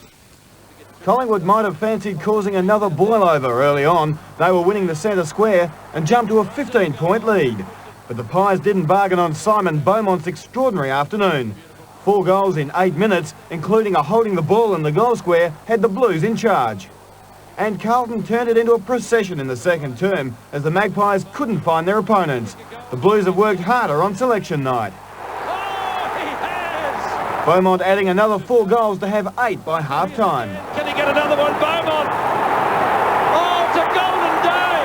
But Collingwood wrapped him up as the heat went out of the game in the second half. Rocker's brute strength pulled one back for the Pies. Not a bad sort of a kick. Oh, he's got it! Brown hit the post from right in front, but it mattered little. The Blues getting the percentage they needed with a 57-point win. And Jerry Lewis was at the Gabba to toss the coin, but no one from the Eagles camp would be smiling by the end of the day, as Brisbane leapfrogged West Coast on the ladder, handing the Eagles a stunning 100-point thrashing. Marcus Ashcroft picked up 18 possessions in the first quarter as the Lions piled on 10 goals to 1. It's the Eagles' 3rd loss in a row, and one they won't forget in a hurry. Dion Heyman, 7 Nightly News. Looking at the ladder, and it doesn't include the result of the Adelaide Hawthorn game, Essendon is on top, West Coast tumbled out of the top 4, Port Adelaide is 6th, followed by St Kilda and Sydney. Carlton still knocking on the door, Richmond's lost touch, and Fremantle has now gone 2 games clear of Collingwood. The All Blacks have given the Wallabies something to think about in the lead up to this year's World Cup. The Aussies lost by 19 points. Andrew Mertens kicked a world record 9 penalty goals from only 9 shots. Looking for a solution, Coach McQueen stayed in New Zealand to watch the Australian Barbarians and New Zealand A go round. The result, another bad one, losing 40-17. The coach defended his decision to start with Tian Strauss over regular number 8 Tore Kefu. Went for Strauss because we thought we needed to play tight in the first half. And I think as it turned out, we did need to play tight, but much tighter than what we did. Despite scoring 2 tries to 1, the Australians were well beaten. But Daniel Herbert showed repeatedly that the All Blacks can be cracked wide open. We've still got a chance at the Cup, so we'll give it everything. The Australians have a week off before regrouping and heading to South Africa. The Wallabies will have their next shot at the Kiwis at Stadium Australia next month, a clash to decide the Bledisloe Cup. Duro Sen, 7 Nightly News. To netball, and Ravens captain Michelle Dendecker injured her knee during last night's 3-goal win. She suffered some cruciate damage and the club left it up to her to decide if she'll be able to play against the Melbourne Kestrels in the semi-finals. And champion basketballer Rachel Sporns also injured her knee while playing for the Detroit Shock in the WNBA. At this stage, it looks like she'll need a knee reconstruction, which means at least 7 months out of the game and hurts her chances of playing for Australia at next year's Sydney Olympics. And Stuart O'Grady has finished 10th in the second last stage of the Tour de France. He's 95th overall and is the leading Australian rider. Lance Armstrong still holds a yellow jersey and is poised to become only the second American to win the race. Lance Armstrong took out the first 2 time trials of the Tour and was overwhelming favourite to complete the treble. Averaging an amazing 50 kilometres an hour, the American won the second last stage, increasing an already imposing lead. Armstrong is the winner of the time trial. 143 kilometres now stand between Armstrong and an astonishing personal triumph 2 years after he beat cancer. The McLarens of Mika Häkkinen and David Coulthard will start from the front row of the grid for tonight's Austrian Grand Prix. Häkkinen was forced to change cars during the qualifying session, but still claimed his 7th pole in 9 races.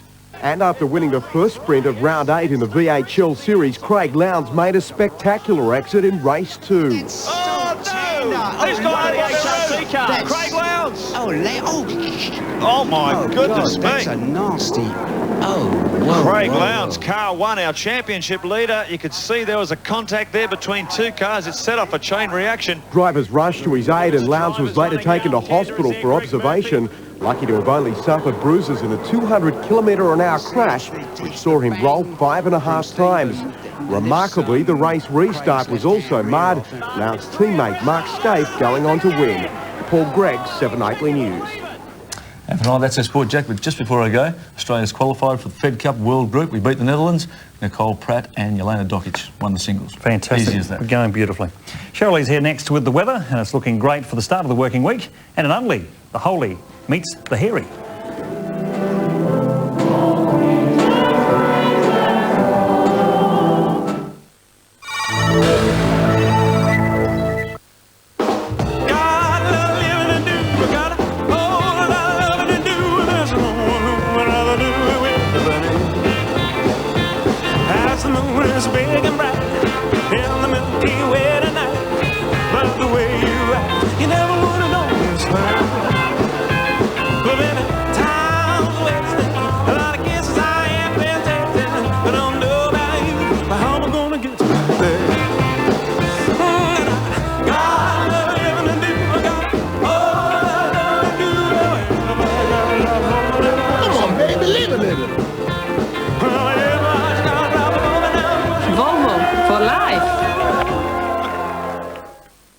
With Homeloan rates going up and down, do you go for a fixed or variable rate? Be good to have a bit of both. Whatever you want from a home loan, the National can tailor a solution. To find out more, just call 13 63 64. The snow season's off to a sensational start, and Rapid Surf and Ski is the best place to go for all your snow needs. For a weekend, hire parka, pants and boots from only $45. Check their massive range of top brand snow clothing and accessories. Rapid Surf and Ski, 180 Main North Road, Prospect. See every recliner suite you ever wanted at the lowest price, or it's free at Discount Lounge Centre. The recliner suite experts. Hundreds of fabrics, unbelievable selection, absolute luxury at South Australia's largest lounge specialist. Discount Lounge Centre, Ranella, Parafill and Keswick.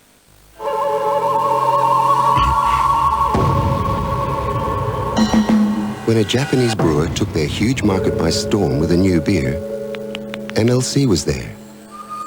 With the performance of 15 independent investment managers, specially selected from Australia and around the world, MLC can open the door to investment opportunities you've never dreamed of. Isn't that the sort of partnership you're looking for?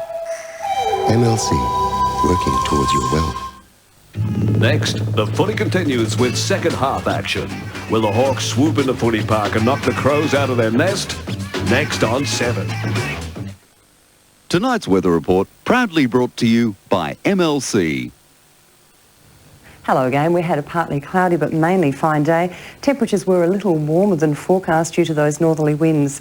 Our maximum reached 16.5 at 1 o'clock this afternoon after a low of 9.5 at 3:15 this morning. Currently it's 12 degrees in the city. On our satellite picture tonight, most of the continent is cloud-free.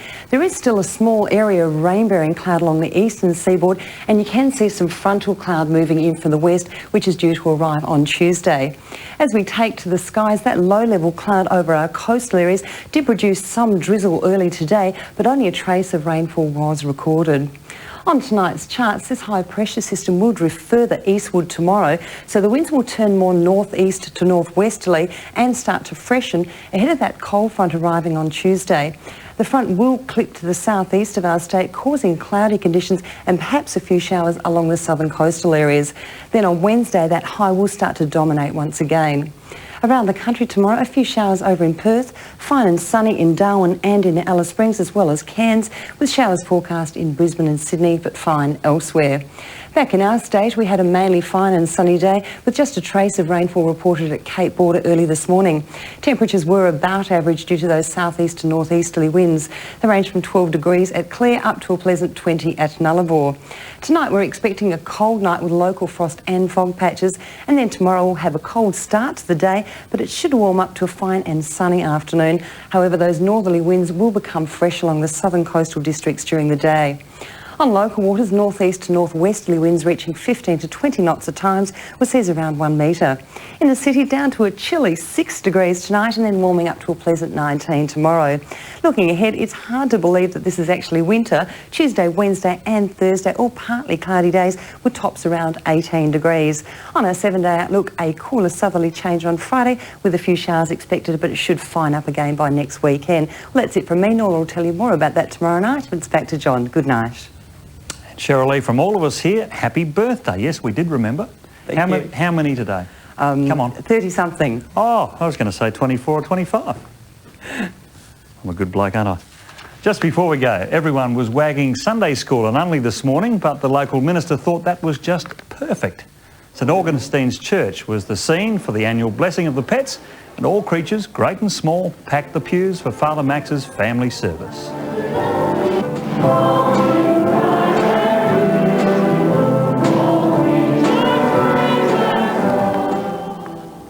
Great day had by all. We'll see you next weekend. Good night, everyone.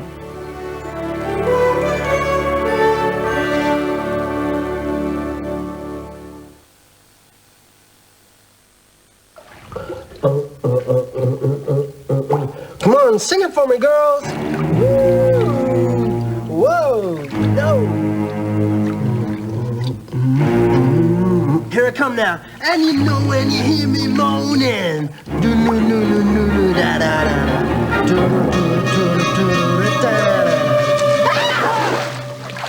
The only thing as good as your cherry ripe is someone else's. Come on, get back in here. Hurry to McDonald's for your last chance at Match and Win Monopoly. You can still win Honda HRVs, holidays to Disneyland flying Air New Zealand, and cash from Aussie Home Loans. Taxi! Hotel on Mayfair, thanks.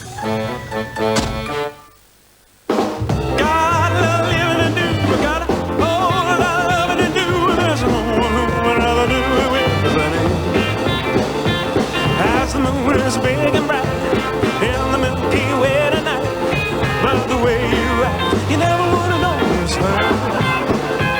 But baby, time's wasting, a lot of kisses I ain't been taking. I don't know about you, but how am I gonna get to there? God, living and do, I got all I do. Come on, baby, live a little.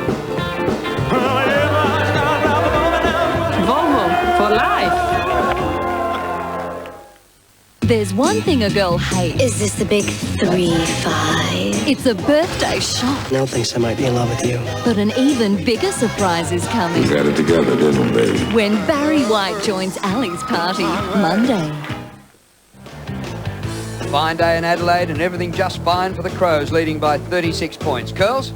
Well, at this stage of the game, I think the viewers would know for themselves that the Crows around the ground are just far too skillful at this stage, and Hawthorn are just lacking a marking player up forward to really dominate and give them a real target. You'd have to say at this stage, the Crows are doing it pretty easy. Crawford, another hand pass. Now Rock. Oh, Smart takes the ball. Fires it inside the 50 with pace McLeod. Crawford couldn't catch him, and McLeod hits the post.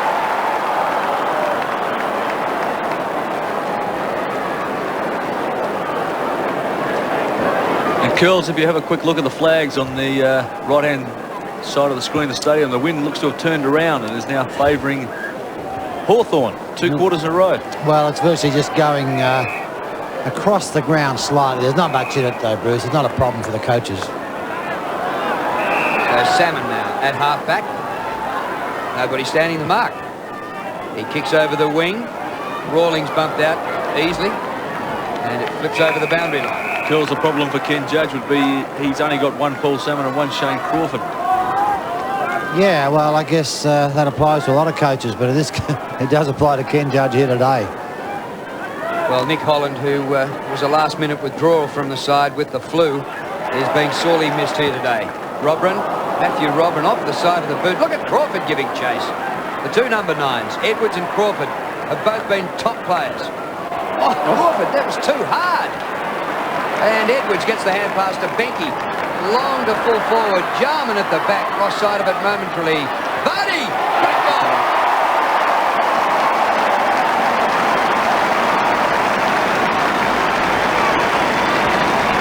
It was a great goal by Vardy. You just can't keep these players, these Crow players down. You know, we talk about Vardy, you talk about the Jarmans, these types of players. They've just seen us snacking all the time. They kick some great goals. Fabulous snap. Brady missed a couple in the first quarter. Yeah, perhaps were bread and butter for a half forward, but it's a sense of relief, isn't it, when one finally goes through. Just saw his face, he's just full of confidence and probably saying, thank goodness for that. Give me the next one.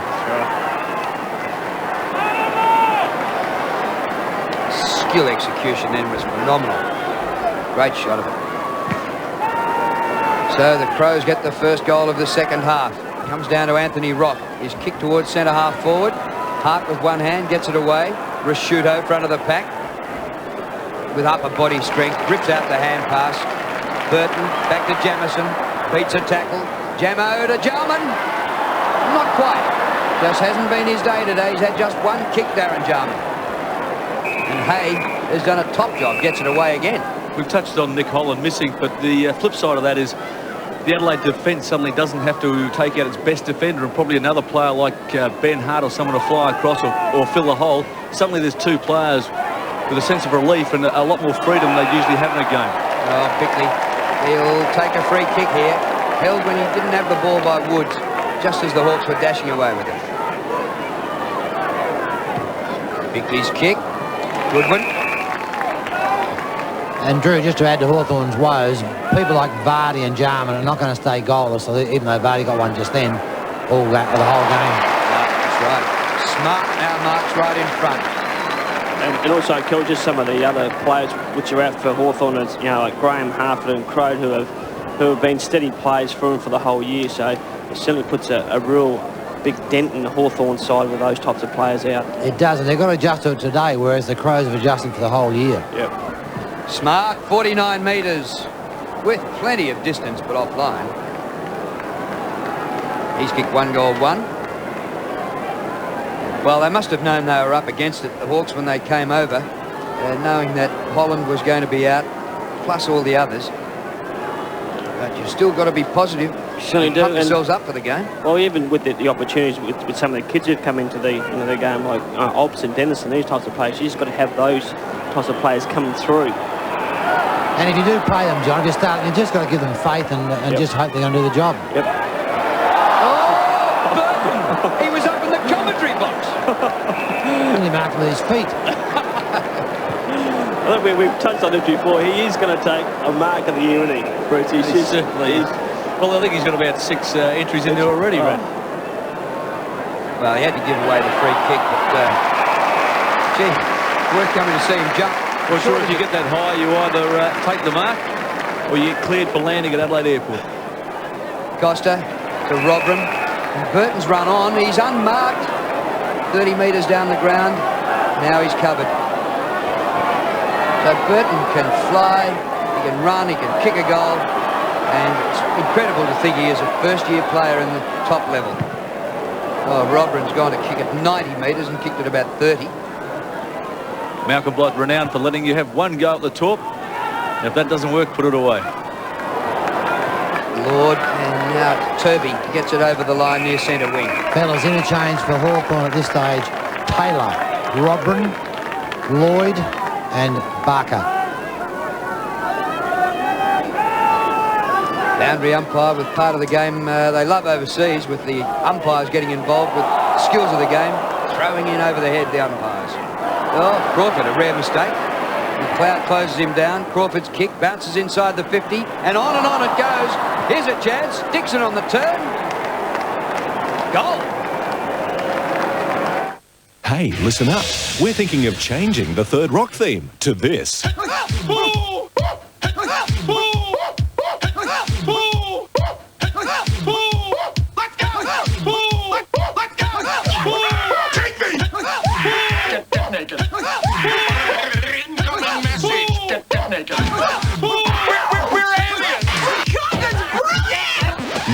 we'll just keep the one we've got. Third Rock tonight on 7. Now, it was Dixon who kicked the goal. We're looking at Johnny Hassel. That was Dixon, wasn't it, Platts? Dixon, Yep. Ben Dixon, yes. Ball back in the centre. Robrin beats Salmon, comes to Burton. See, he's good at ground level as well. Woods hit it hard. Costa used his body pretty well then. Good play by Kim Costa. Talking about having a good day, he's had 14 kicks for Kim Costa. That would probably be one of his better games for a while. And interchange for Adelaide. Herbert, James, Johnson. Sorry, Herbert, Orman Allen, Johnson, Gallagher. Thanks, girls. Overrun by Chick, who hasn't had one of his great days. James. Punched down by Trelevin. Benke for the Crows. Oh, he's got good strength. And it might have been a trip there to Hassel. Hand pass over the top. Lloyd back to Woods. Had it a fair while. They want ball, don't get it. Rock. And now taken by Barlow. Leckus marks right in front, 40 metres from goal. They've looked to right Hawthorn for the last couple of minutes. Adelaide had plenty of the ball in the first 5 minutes of this quarter and only managed one goal. Suddenly Hawthorn have one back, and here's a chance for another. Angelo hasn't bothered the statisticians too often. Good kick. Silence tells you it's a goal, but it's not. I think the 11 Hawthorn flags in the stadium were all behind that goal, and none of them went up. Is the crowd just asleep? No, there's another Hawthorn flag next to me here. It's behind Johnny Platt. We've got it up near the centre wing already. Now James. Rock standing the mark. James had about half the game on the bench. Just short of the 50. Punched by Colica. And given too much out of bounds. And that was Chris Obst. Yeah, just a bit unfortunate. The idea was good, but just kicked it a little bit too hard. You say unfortunate, I say unintelligent. Told to play on. McLeod, centering ball. He can kick these, Robrin. He gets around, he gives off the hand pass to Costa looking for his second. Costa gets round one, gets round two, and goes!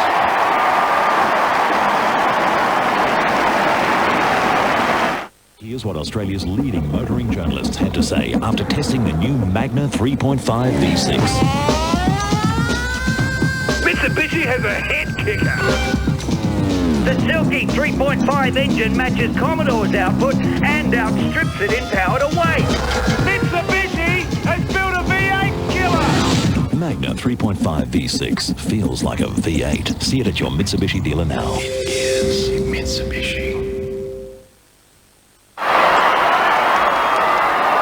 Well, only now Edwards and Costa are multiple goal scorers for the Crows. Edwards with 3, Costa now with 2. Top goal that, and didn't he want it? He was looking for it. For 11 to the 50. Good punch by Jamison. Barlow, number 33. Costa back in defence, having just kicked the goal. Well, Drew, we saw Paul Salmon getting his hand to it once again. He has dominated, obviously, Hawthorn. The ruck hit-outs, probably 3-2 for Adelaide, but the clearances from the breaks has gone Adelaide's way, so they're almost reading it off Paul Salmon's hand. Well, there'd be some cynics who would say, who cares about a ruckman winning a hit-out? It's what happens then. Woods. Centering ball. Pushing and shoving by Thompson. Gets it to the front of the pack. A snap to the edge of the square. Here's a chance for the Hawks. Well, the Crow player wasn't watching the ball. It was a front-on charge. And Lord played on and kicked a goal. I think Lord played that very intelligently. He saw the Crow player running. He stood his ground knowing that he'd run into him. The ball would be more than 5 metres away. And the free kick was always going to be there, but it was play on. Easy running goal. Yeah, just see, they're just on top of the shoulder there. Had no eyes on the ball. Lloyd was just looking for it. Turns around nice and easy and kicks his second goal. That's a quick answer. And then Stenglein wanted to go on with the umpire rather than what was going on with the ball.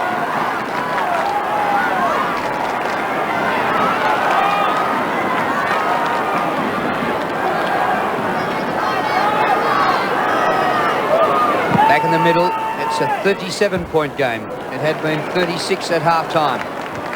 Robrin, very high, short of the 50. Funny old spin on that ball. Crawford once again. Dumped. Well, that looked a bit like the All Blacks test last night. The Crows have just tightened up on Shane Crawford in the first 11 or 12 minutes of this quarter. I don't know how you boys see it up there, but I just see this a bit of a danger period for the Crows. They've just got to take stock here and make certain they're in control of the game. Kicked 2 goals each this quarter. Well, Curls, they'd want to be more than 40 points up at three-quarter time. Good question. Robert gets it going Adelaide's way. Oh, Lecker's had a touch but lost it. Lecker, oh, here's trouble. Jarman. The hand pass, not great. Oh, sock it up almost to Jamison's advantage. Cleared by Treleaven. Andrew McLeod with plenty of time. Oh, great pass. Vardy couldn't quite take the mark. Salmon's there. Gee, they're desperate in defence, Hawthorn, but Crows are getting too many touches in the inside 50. They'll surely get a goal out of it at some stage. Treleaven. And it's eventually Bickley who gets it.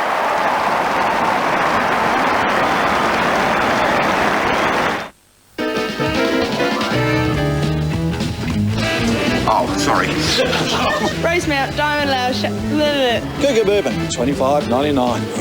Rosemount, Diamond Label Chardonnay, $12.99. Premium Light, $18.99, I guess. Yellow sparkling wines, $10.99. I'll do it again. If you like to sip and you want to save, you can't go past your local Sip and Save.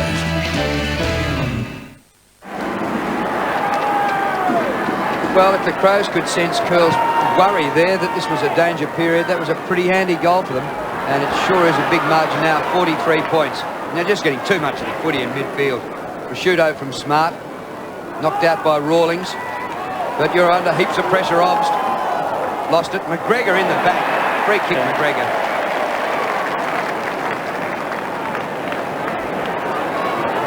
Fairly big kick, McGregor, but no, he's going to pass it off. Jarman, the avenue to Jarman chopped off by Treleaven. Back he goes. Crode. What am I saying? Crode. Colliker. They wish Crode was here. Yes. McGregor, good hand pass. Jarman, just his second kick for the day. On the bounce to Benke. Over his shoulder, Brian Benke. Offline and a behind. And the longer Darren Jarman goes without getting those touches, the more you're waiting for it to explode. Well, he's only had 2 kicks, Darren Jarman, to Jonathan Hayes had 5. So Jonathan Hayes done a great job so far. A fabulous job, because they, the Crows certainly look to Darren Jarman as they go forward. Burton charged at that, but even he couldn't take the mark. It comes to Crawford. Gives away another hand pass to Treleaven. Crawford's now up to 26 possessions. Lord. Crowd not happy, but it's to Aaron Lord. In between wing and half forward. Sun bursting through. Inside the 50. Thompson. Just gets clear of the tackle. He was given an hour and took every second of it. Prosciutto out of defence. Robin waited and Salmon outmarched him. Just probably use his body just a little bit better than Robin then. Couple of interchange players getting ready here. Johnston and Gallagher. And mark not paid. Thompson gets the hand pass away. Hassel round the corner. Good effort. Tôi đến Old Hawthorn bởi vì tôi phát giác ra một tiếng động rất là kỳ cục ở cái máy xe của tôi. Nó kêu tích tích tích. Tôi nói cho họ biết điều đó và họ bảo là cái bộ phận tappers đang có một chút trở ngại. Tôi cần cái xe của tôi sửa trong một ngày, nhưng họ chỉ sửa mất có vài tiếng đồng hồ thôi. They are that good. They understand.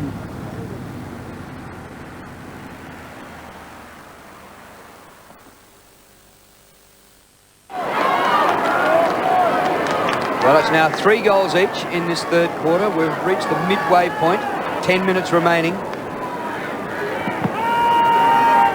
Salmon against Robin. Robin again, but sharked by Woods. Hand pass was blind, but he's gained 20 metres. James for the Crows to McLeod. Oh, clever. Prosciutto. James, good combination. Robin and Salmon. High tackle. Robin plays on. Costa left it behind. You're holding the ball. Absolutely. And Drew, the Crows had to change bench working overtime. Bickley and Goodenough, Johnson and Gallagher on, and Trent Orman-Allen getting ready to come on as well. So Lord takes the free by hand. Back to Taylor just off the bench. All Adelaide, Jamison. Just a couple of the Adelaide senior players during the week, when asked about Malcolm Blight resigning, they know that they're sort of playing in front of their unknown coach at the moment. They have to impress everybody. The last coach that turned up sacked 3 icons and about 3 other senior players as well. So that lesson's been learned, eh? It certainly has. David Gallagher down towards the forward pocket. Jarman overruns. Still just had 2 kicks. Colliker clears. McGregor, good at ground level for a big fella. Well done again. Curls, with the coach unknown for the last 6 games, I know you're a big rap for Darryl Hart, Malcolm Blight's assistant. Just how much of the reins should be handed over to him for these 6 games, just to see if he's got it? Well, no doubt Malcolm has already said give us a bit more input. If he has, well, that's good coaching. McLeod still won't reach Jarman. Whistle's gone. It's going to be a Hawks free kick. Yeah, Luke McCabe, Drew. Yeah, just as he went for the ball there, Darren Jarman just got him in the back. Curls, Malcolm Blight's made much of teaching young players for the rest of the season. What about an untried coach? Could he possibly teach the coaching reins to him? Yeah, well, I guess an untried coach here or a new coach come in would be looking at results more than maybe testing players out. But I think Malcolm would have control of that situation. Here's the kick up the ground by Turvey. Rashudo gets the hand pass away. I've got to admit, this is a very, very sloppy game. Yeah. Hart to James to McLeod. Floated to Smart. 20-metre hand pass, Robrin. And Salmon took it away from him again. And goes down over the shoulder with Smart. Free kick to Salmon. Advantage. Salmon lies prostrate on the ground as the Hawks have taken the advantage. And the Fish not looking too good. Dixon at the 50. Oh, good kick for distance, but offline. But Nigel Smart, he would have needed a step ladder to get up that high. Well, he's done the job. Yeah, they're working on his head area, so he obviously made strong contact there. Here's the replay. Well, the Fish had to get down a bit. Oh, yeah. If they applied their heads. That's a nasty one. And he's still down with the play going on. Paul Salmon. That's a real concussion job, that one, I'd say. Smart might have been a little bit lucky at the MCG last weekend as well. Robrin, centering ball. Edwards, not quite as prominent as he was earlier in the game. Ball flipped up and badly offline here by Gallagher. I just feel that the Crows are playing around with the ball too much. You know, they're not been so direct as they were in the first half, but certainly the last 5 or 6 minutes they've been handballing to players which have stopped. Yeah, they're calling for a stretcher of Salmon. Need to be a long one. Got him right across the front of the head. Yeah. Just seen when he hit the ground, he moved for a couple of moments, but he certainly hasn't got up. Well, the ball is now dead, and so play can stop while the stretcher comes on. Although at the moment there's no sign. And Lucas Herbert's just come on for Matthew Robin. This will be a Hawthorn free kick into play from the back pocket, but it won't be taken just as yet. Umpire's group down there just talking to the player about to take the kick as Salmon tries to get to his feet.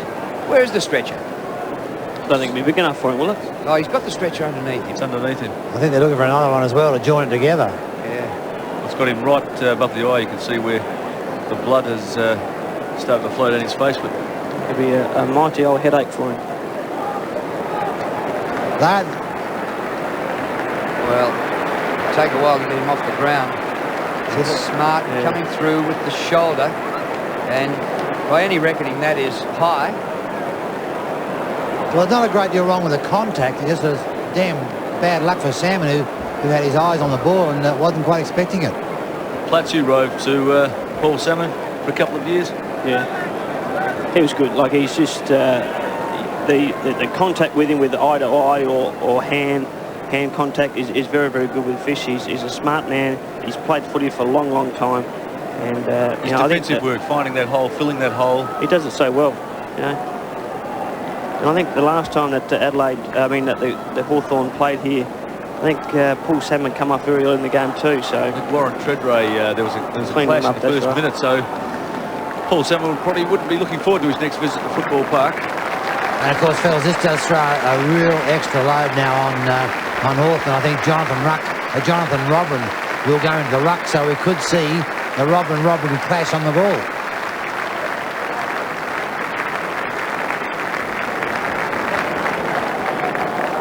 Warm applause for Paul Salmon as he leaves the ground on a stretcher.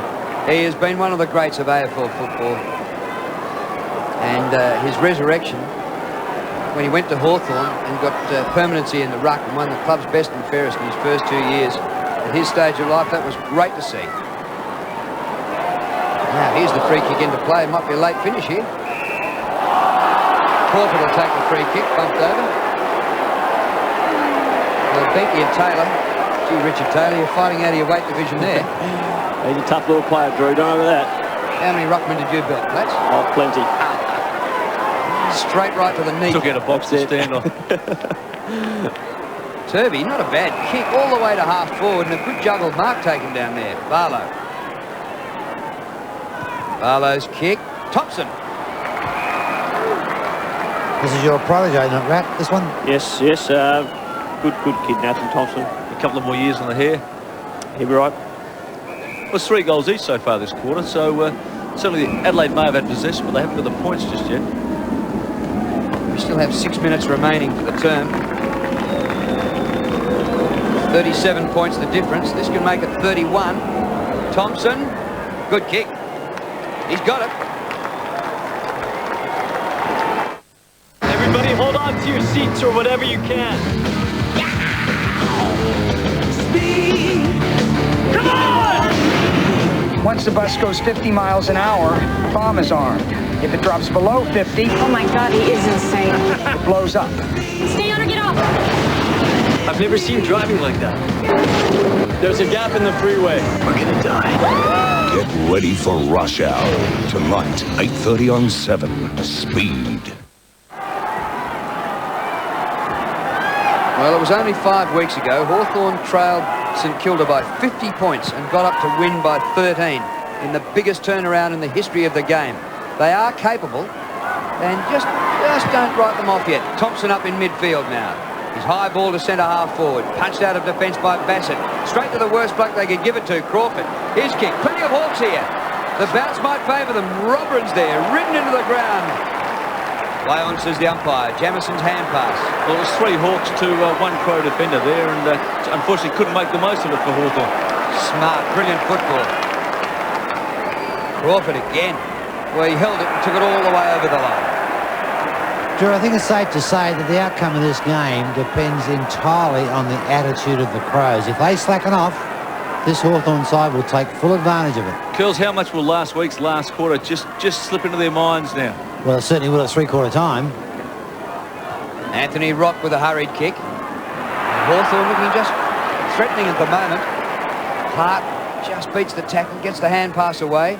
And that's not a good one. Barlow back to Robrin. Dixon a half volley. And he's lost it. Herbert, good pickup. Oh, good vision. Kim Costa. He's kicked a half forward. He's marked everything that's come in his area, McGregor. He's been a couple of yards in front every time, Drew. It's now 5 marks to him. Taylor a fumble, gets it back from Hassel. All Hawthorn out a wing. Now they can set something up. Dixon goes by hand to Rock. The Hawks have the momentum at the moment. Another goal or 2 in the 3/4 time. Thompson streaming down the ground, couldn't complete the mark. Lloyd off the left. Lloyd to Lord.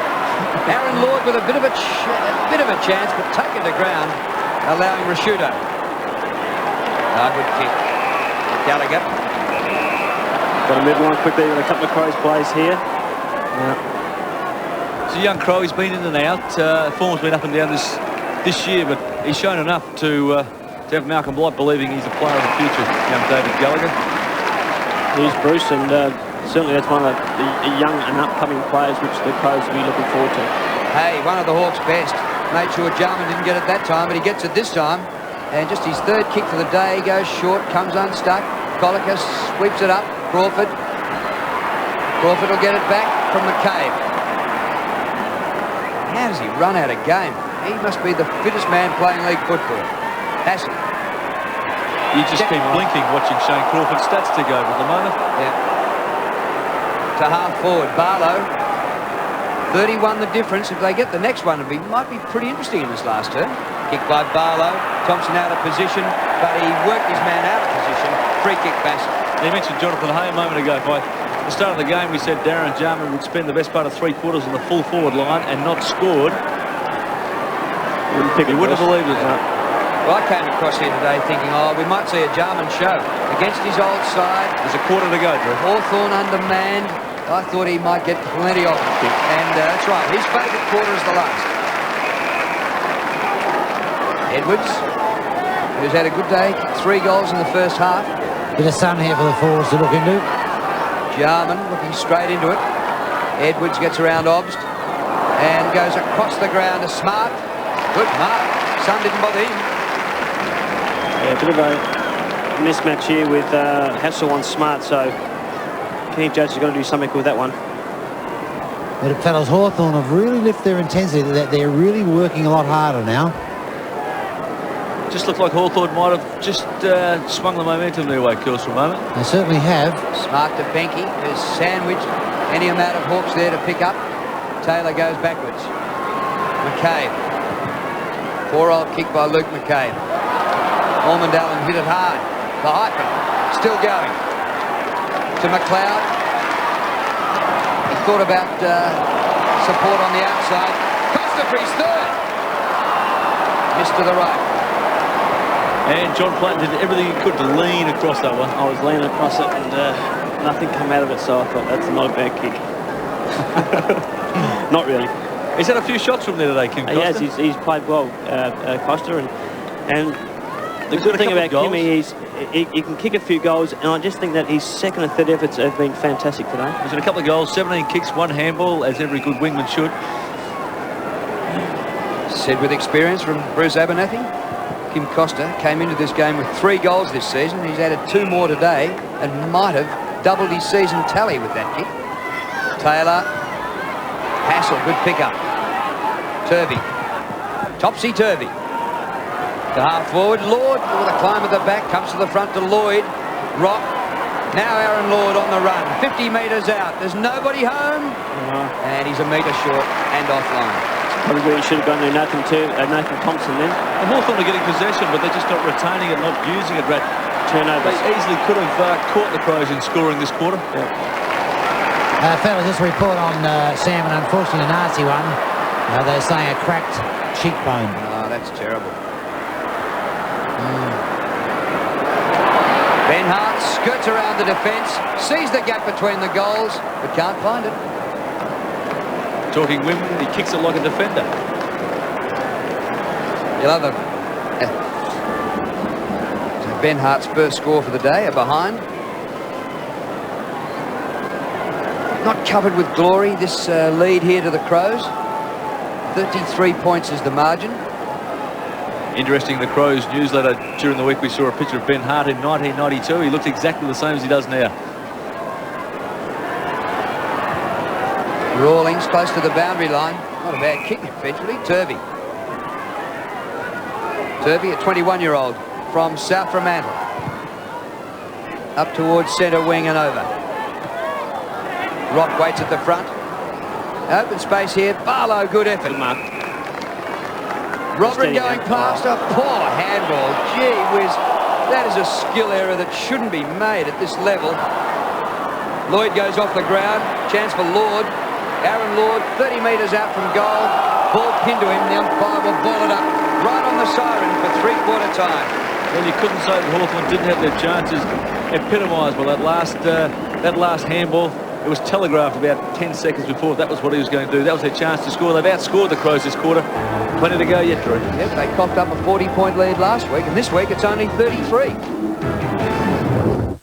Is your suburb a death trap? A high death rate from lung cancer. A new study has discovered links between where you live and a deadly disease. It's the first of its kind, and it's here in an Adelaide suburb. Find out Monday on 7 Nightly News. Then on Today Tonight, Adelaide's landlord versus tenant. I can tidy the place up. He owes $30,000 in rent, You'd have to be the landlord from hell. and the owner wants him out. Tenant from hell. But he just won't go.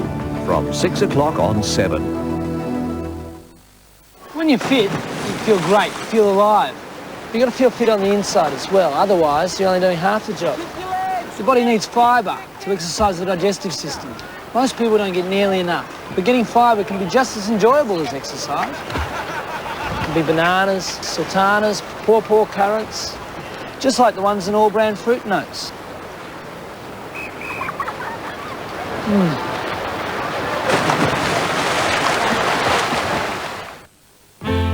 Come and see the newest and the latest of everything. Thousands of decorator ideas and more than 250 fully decorated rooms now at Le Cornu. Contemporary to classical. Lounge, dining, bedroom and any other room. Come and see what's new at Le Cornu. You'll be glad you did, because you always get the lowest price or it's free at Adelaide's biggest homemaker and decorator store. Admission is free. You'll love it at Le Cornu. If you already have your home insurance with SGIC, why not think about insuring your car with us too? We'll give you 10% off both.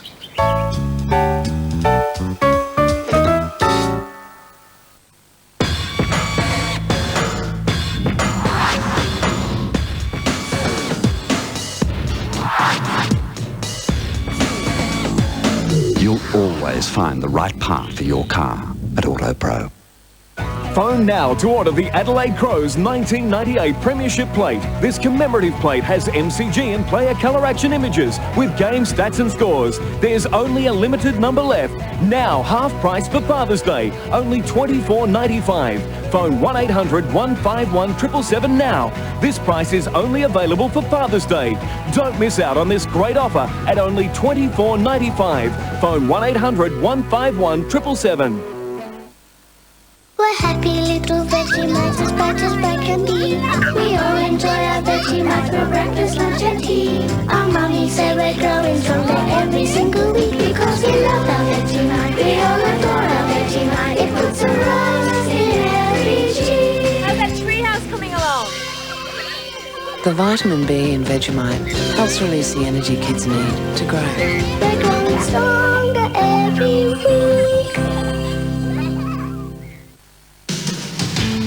You are an Australian, and we are the oil company who serves Australia. Adelaide Fuel Distributors, professional people, specialists constantly in touch with leading world technologies, people who can deliver the best products and the right advice, people who know there's one oil company who'll serve our country better. Adelaide Fuel Distributors, your Ampol Caltex distributor. Last quarter action underway, and Thompson, in the absence of Salmon, on the ball for the Hawks, and he did very well to get it to the 50 there, but it's swept up out of defence. Funny old kick, but he gets away with it, Ben Hart. Gets it back from Robin. And a good one this time to James. James with penetration. Well, Vardy couldn't take it. Gets it back, but he's under pressure. Just uncharacteristic, Ben Hart. 2 short passes and neither of them actually got to where he was aiming. The second one was intercepted, and for Ben Hart to play short football like that is quite unusual. Yeah, fellas, Hart for coach, Curly assistant. You'd take the water boy if they offered it to you, Curls. Now, we like your interviews with the coach prior to the game for Channel 7. He can do them as well. Oh, okay. You're getting it too easy now, Curls. You had a crack at the Crows, Curls. Yeah. It was only a short stint too. Yeah, I wouldn't be able to do a lap. Okay, Curls, if Hardy did get the job at the Crows, who would be his assistant? Well, there'd be a lot of people that could do the job. It's just a matter of who Darryl and, of course, the hierarchy would settle on. Ball up on the 50, cleared by Trelevin. Mark Bicken looms as a possibility. Well, the ball's back in midfield, so I don't think they'll kick a goal from there. Do you reckon it needs to be a South Australian, Curls? No, not a South Australian, just a qualified person. take Jonathan Hay. Played well today, Jonathan. You know, all sorts of names have bobbed up, but I wonder whether the pressure for somebody from outside South Australia, especially if he's a Victorian, might be too much over here. Well, the quote from one coach was, it's not so much coach of the Crows, but Premier of the state. That's the sort of the flagship the Adelaide Crows carry over here. There's an incredible amount of pressure that perhaps people outside South Australia don't appreciate on being the coach of the Adelaide Crows here in South Australia. Certainly need a thick hide. You'd suit it perfectly, of course. Well, the pressures must be unspeakable, because if Blighty can win 2 flags and still toss it in before the completion of the 3rd year, for whatever reason, there must be something there. Chick, fumbled what he should have taken. Smart. Should be a goal coming up here. Bickley around Chick too easily. Chick's had a shocker. Smart. And touched through for a behind. And that was just a kick from Nigel Smart too. God, it's just some of the errors have just crept in the second half. It's contagious errors, isn't it? That's right, yes. You're spot on, John. Some of the kicking areas are terrible. Well, Daniel Chick somehow has managed the whole game of football for 1 kick. I know he's been on the bench a few times, but won't be one he'll remember. Treleaven. Turvey. Deep inside the 50, not a bad effort. Bounces off Thompson, but he does go at it hard. Like a 2-year-old colt, really going. Now James has it. Wide, I think out of bounds on the full. Just over. We are seeing some terrible football through bad kicking. And such a beautiful day too, Kels. Yeah. Excuses last week with that gale, but nothing today. That's a wobbly old kick too. Punch from behind was made easy. Smart. Nigel Smart just continues to chop them up. That's 25 disposals. He was the Crows' best last week in the narrow defeat to the Western Bulldogs. And he's playing on Chick at the moment. So there's Smart with 25. And Chick has had 6. Been playing on the wing the last 3 games, Brew. Yeah. He's pretty tall for a wingman. He's hard to stand, isn't he? Here he goes again. James. And now they're going backwards. Jamison. Is that laughter I hear from the crowd? Rashudo bangs it forward at last. Mark over the top. Yeah, good mark. Just held it long enough. One of Hawthorn's best, Jonathan Hay. Jonathan Robran, who strangely found his way to Hawthorn in what was virtually a swap for his brother. His brother was cleared for a draft choice, and with that draft choice, Hawthorn took Robran for Robran. Both wearing number 10, made famous by their father at North Adelaide. Well, Barry would be enjoying this here today, wouldn't he? Wouldn't get a chance to see them on the same field together too often. Not sure who he's barracking for. Oh, we must mention Matthew Robran's 100th game. It's taken him 8 seasons, but he's got there. He played his first 7 at Hawthorn, so congratulations to him. There's Turvey, number 22. Back he goes with the hand pass. Hassel to Obst, who's a famous name in South Australia, Obst, but this boy comes from Melton, just outside of Melbourne. Chris Obst. He's got a slightly different build to the 1967 Magarey medalist Bubbles Obst, and he wasn't called Bubbles for nothing. I wonder if there is some bloodlines down the track somewhere, because it's a very unusual name. You don't see too many. There's plenty of them here in South Australia. Andrew Obst still playing for the Port Magpies, likely. James. Sorry, we're talking about something else other than football, but we've got to distract ourselves somehow. Shudo's kick, Jarman, and Benke. I think what we're seeing, fellas, because of the lack of scoring today, Hawthorn have been robbed of Holland, their focal point. Of course, they're still feeling the effects of the Dunstall. They haven't quite recovered from that one yet. And Vardy and Jarman are being taken out of the game by the Hawthorn defenders. Just while we're talking on those blokes, Kells, we see that Tony Woods has gone on to Darren Jarman now, and Jonathan Hay has been moved to centre-half forward. Well, that's an attacking movement, and you cannot, that's a good move by Ken Judge. Benke right in front, gets the goal.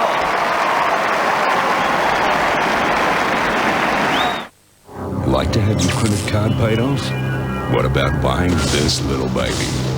Would you risk them both for your own dream home? Or would you go one step further for your chance to be $1 million richer? It's back. We're giving away more money. Did you know that? To even more winners. You're making people seriously rich. Call now to register for your $1 million chance of a lifetime. Returns Monday, 7:30 on 7. Just what Hawthorn didn't want. It's taken 7 minutes of a beautiful day of football of the last quarter for a goal. Ball up. Well, Robin virtually on his own. That bounce a long way away from Thompson. Jarman taken high. Yeah, Drew Hayes gone back to Jarman now.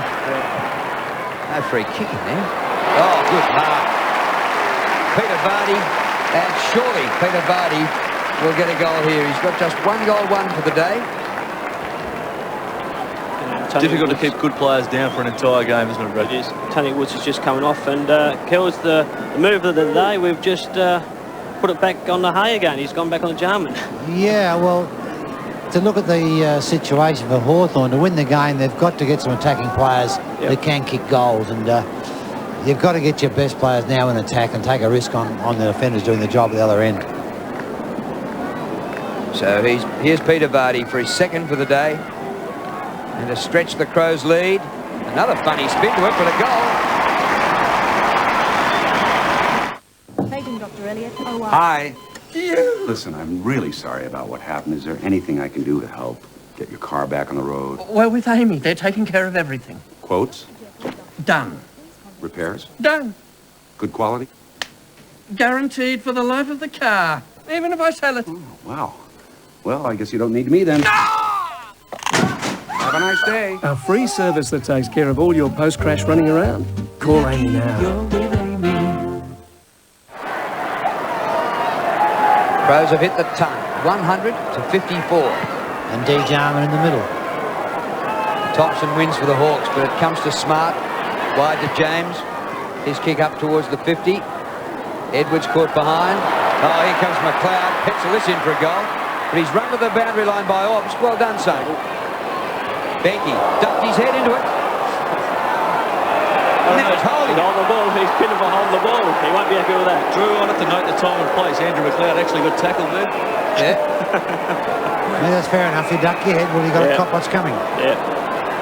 Honestly, I thought McLeod was going to rip away there and kick a goal. No worries. So Obbs did very well. Towards the outer side, that had to be pinpoint and was for Jonathan Hay. He was on the forward line for about 30 seconds. To 11. The old zigzag. Suppose we've got to get a few players up on the forward line. Colica, good running by Treleaven. And now he's kicked to half forward. That's way off target. Rashudo's back there, juggles and takes it to the line. That would be the most disappointing aspect of Hawthorn's game. But since half-time, they have actually had the opportunity to go forward, to score, and they just haven't put it on the board. Probably just haven't finished off Bruce, and that's where, you know, these senior players which are missing from the game today. You've given up crossing your fingers? Haven't been crossed all game, Bruce. As I said, it's from the heart, but from the head, I would have said the Crows. Just there, fellas, Matthew Robin off with a hamstring injury. Looks bad. And Herbert on. Curls, he was under a cloud during the week with just a bit of hamstring soreness after last week's big effort. He has had some leg problems the last couple of weeks, yes. Well, what's it been? About 7 quarters in the ruck in the last 2 weeks. It'll be a bit of a test for Hammies. And, of course, that's the Crows' 4th ruckman they've lost this year. Well, surely Herbert will get to start at some stage, will he? I think Pittman's available next week. Depends how tall Mark Bickley is. Poor old Lucas. Edwards. Well, he's kicked 3, Tyson Edwards. He's enjoyed his time on the forward line today. The heat's been off him. It's on Darren Jarman and a couple of the other big name players. And he's just he's led a couple of times. They've hit him beautifully with some passes, and he's provided another option. Well, I was a rap for him a couple of weeks ago in the Geelong game, and Blighty finished up taking him off. Here's Edwards for his 4th, and that just wobbles over the line. I have never seen so many kicks wobble. 10 out of 10. When you've got a job to do, the best way to get 10 out of 10 results is teamwork. That's why with help from the teams at Mitre 10 at Wattle, you'll not only be a winner, you'll also be helping to support South Australia's favourite sons, the Adelaide Crows. Good job, Daddy. And that's gotta feel good. Mitre 10 out of 10 every time.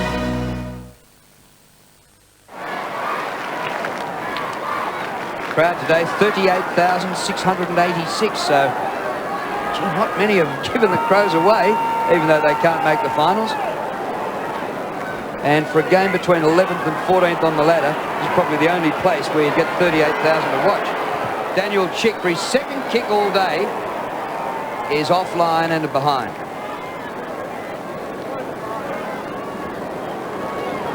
Hasn't been a good day for him. Now you can safely say, Drew, though, the danger period of losing the game's over for the Crows. They're well and truly got this game in control now. Yes, I think down at the Junction Hotel at Peterborough, they'll be enjoying this one this afternoon. And there's Gallagher getting it up to Jarman. Too far out, trying to set up for others. Punch towards the line. Kept in by McGregor, but walked over by Hay, deliberate.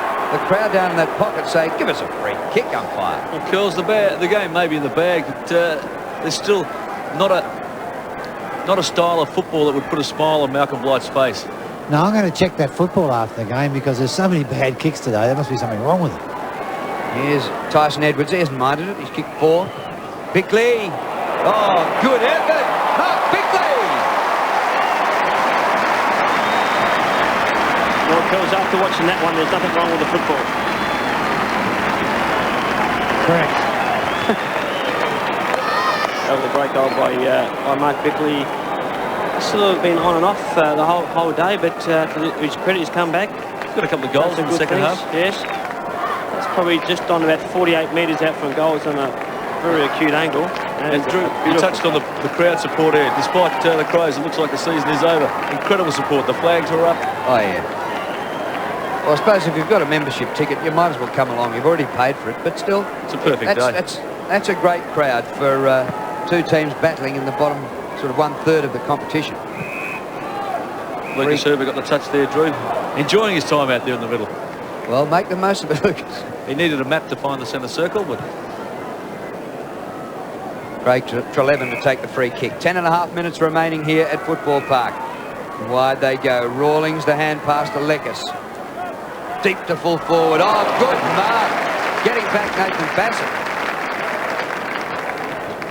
Hand pass away.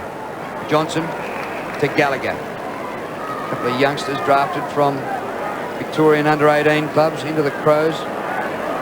It just seems with Peter Caven, who played centre-half back for the last 2 years, and Matthew Robert away from centre-half forward, that the Crows have lost that little bit of straightness.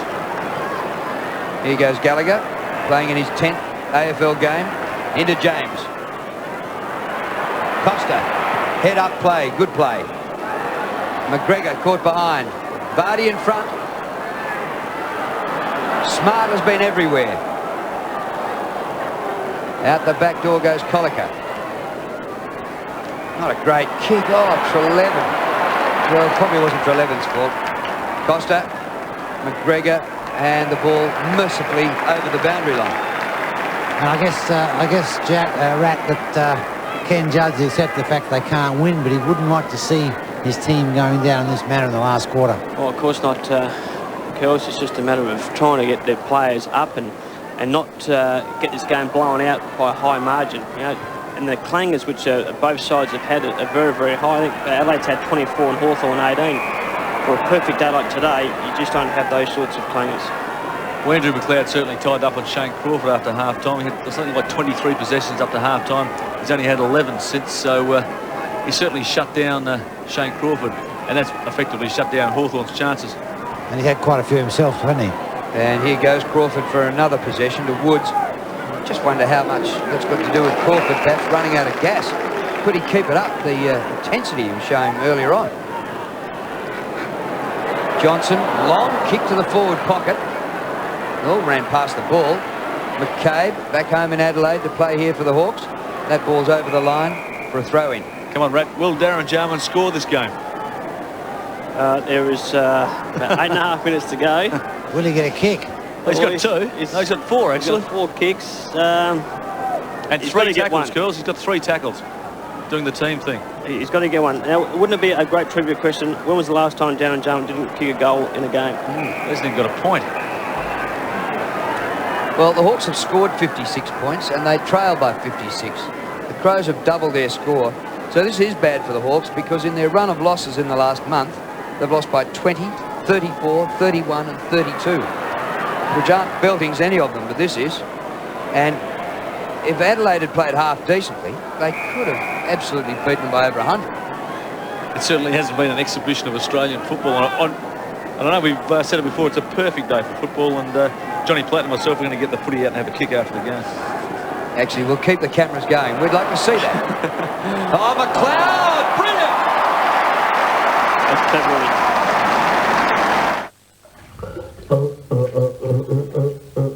Come on, sing it for me, girls. Woo! Whoa! No! Here I come now. And you know when you hear me moaning. Do-do-do-do-do-do, da-da-da-da. Do-do-do-do-do-do-da-da-da. The only thing as good as your cherry ripe is someone else's. Come on, get back in here. I suppose some viewing could say, well, what constitutes a fair dinkum tackle? It was spun 360 degrees, but the last degree put him on a perfect line for goal. I think it always looked like he was going to get a kick away. Yeah. Hart lost control of it. Now he's still got it, Benno. Look at that. That's not a bad kick. Benke. Good spoil came from Colica. Crawford. Thompson. Good hand pass. Chance here. Colica has kept on going. Taylor. Back in he goes. Thompson draws a man. Barlow. Gone in James's tackle. Anthony Rock a chance. And he's kicked a goal.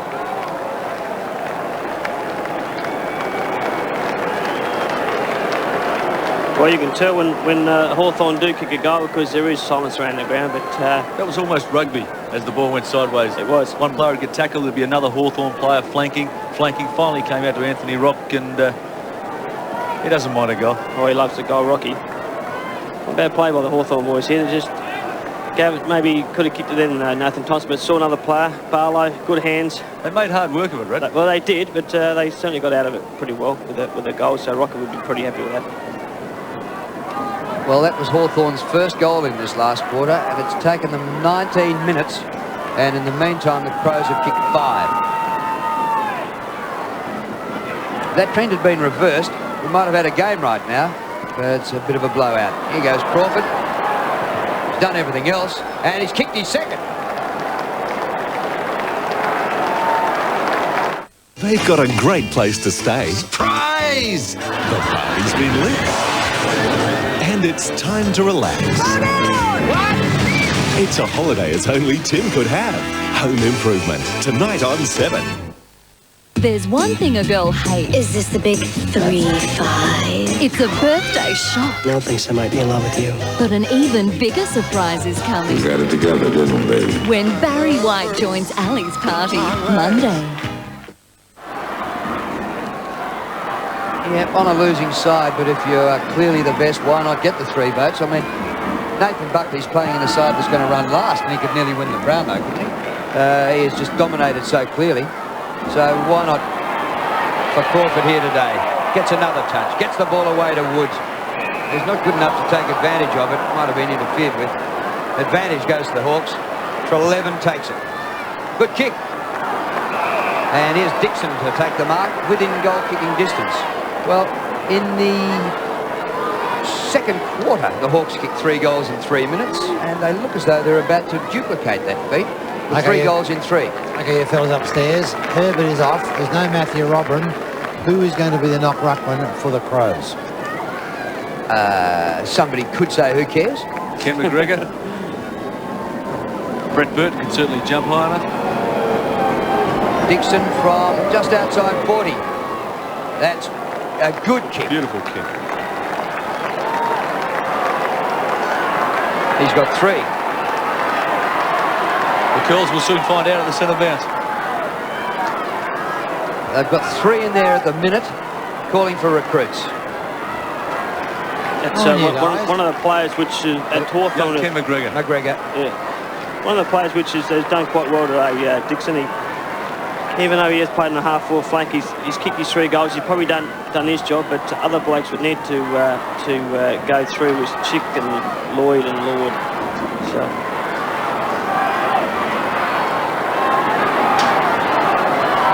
Six and a quarter minutes remaining. 3 and 3 minutes to the Hawks. Unfortunately, after it was all over, Fat Lady is well and truly sunk. Costa out of the middle.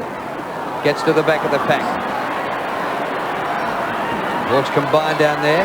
Rawlings out of defence. Out of bounds will do. Off a knee, was it? No. Be a throw in. At least there's some satisfaction with Ken Judge in the last little bit. They have kicked the last 3 goals.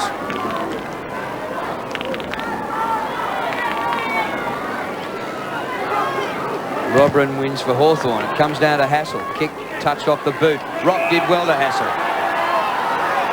Good chase by Mark Bickley. A game that's well and truly all over. That is inspirational. Rasciuto's kick to half forward. There goes Burton. Oh, couldn't believe it. It's an off break. The ball must be pumped up too much or something. Smart. High kick. Breeze stiffening a bit at the Crows' back in this quarter. Rawlings. Good trap. They needed it. Crawford, McCabe, Turvey. Round the boundary line, but over. It's where you sort of need to have the opportunity just to kick the ball along the ground or handball the ball out in front of him, especially when there's no one there. Just got a bit too much altitude in his left foot. Yeah. And also, if I was looking at comparisons with Crawford and McLeod, not much, I guess, not much in their individual brilliance, but Crawford's certainly far fitter in endurance. They both knocked up getting possessions, Curls. 26 to 39 to 26 the possessions. Crawford's just worked so much harder.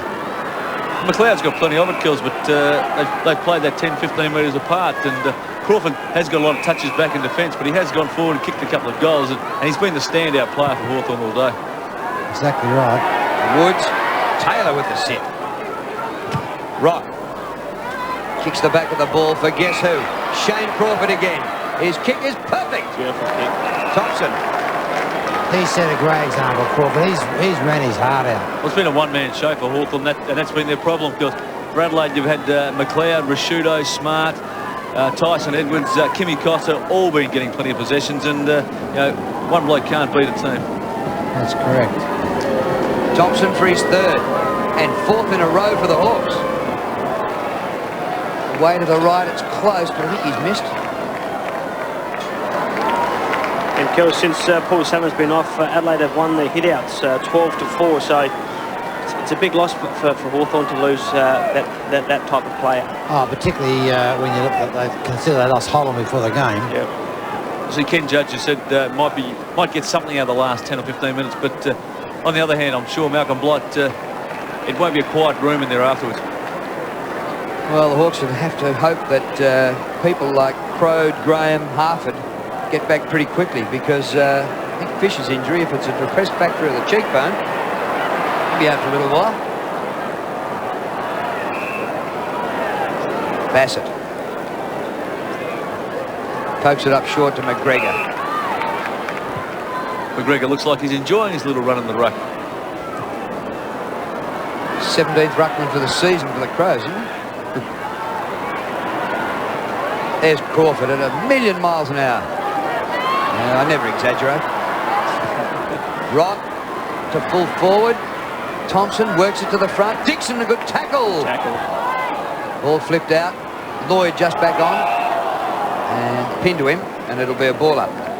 Just with Paul Salmon, just sort of wonder if there's going to be a bad injury or not. He could put him out for the rest of the year, and maybe it could be his last game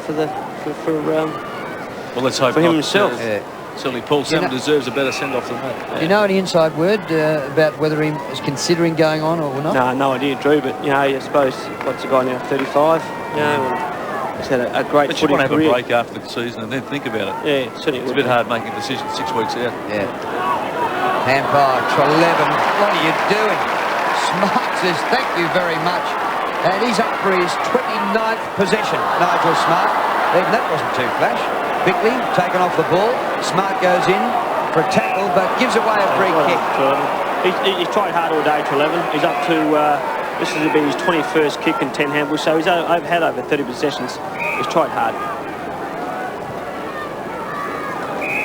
Yeah, Unfortunately, most of the Hawthorn possession getters have been across the half-back line. That's right, yeah. Trelevin and Chick came over at the same time from East Fremantle, Ken Judge's side in Perth. And the games couldn't have been more different today. Trelevin and Chick.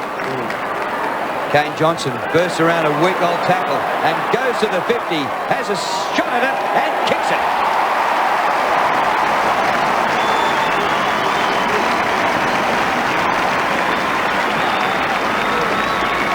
His first goal. Kane Johnson's had a fairly difficult year this year through injuries and that, and it's good to see him running freely. Just wonder he's a young fella, 2 flags, and things haven't gone well this year. Can be frustrating for the boy, but he spent most of the first half on the bench, but he certainly relished running through there.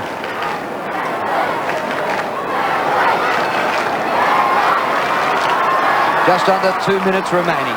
In this last quarter, it has been 6 goals to 3 in favour of the Crows. And the Hawks got theirs in a burst in the space of 3 minutes. Well done, Thompson. And the follow-up touch for Hawthorn, Barlow, but he's given it up to Smart. Now an intercept by Rock. Crawford again, just putting the final touches to his 3-vote performance. Chance for Dixon, forward pocket. That's Lord. Lord on the turn. Here's Dixon. That's a behind.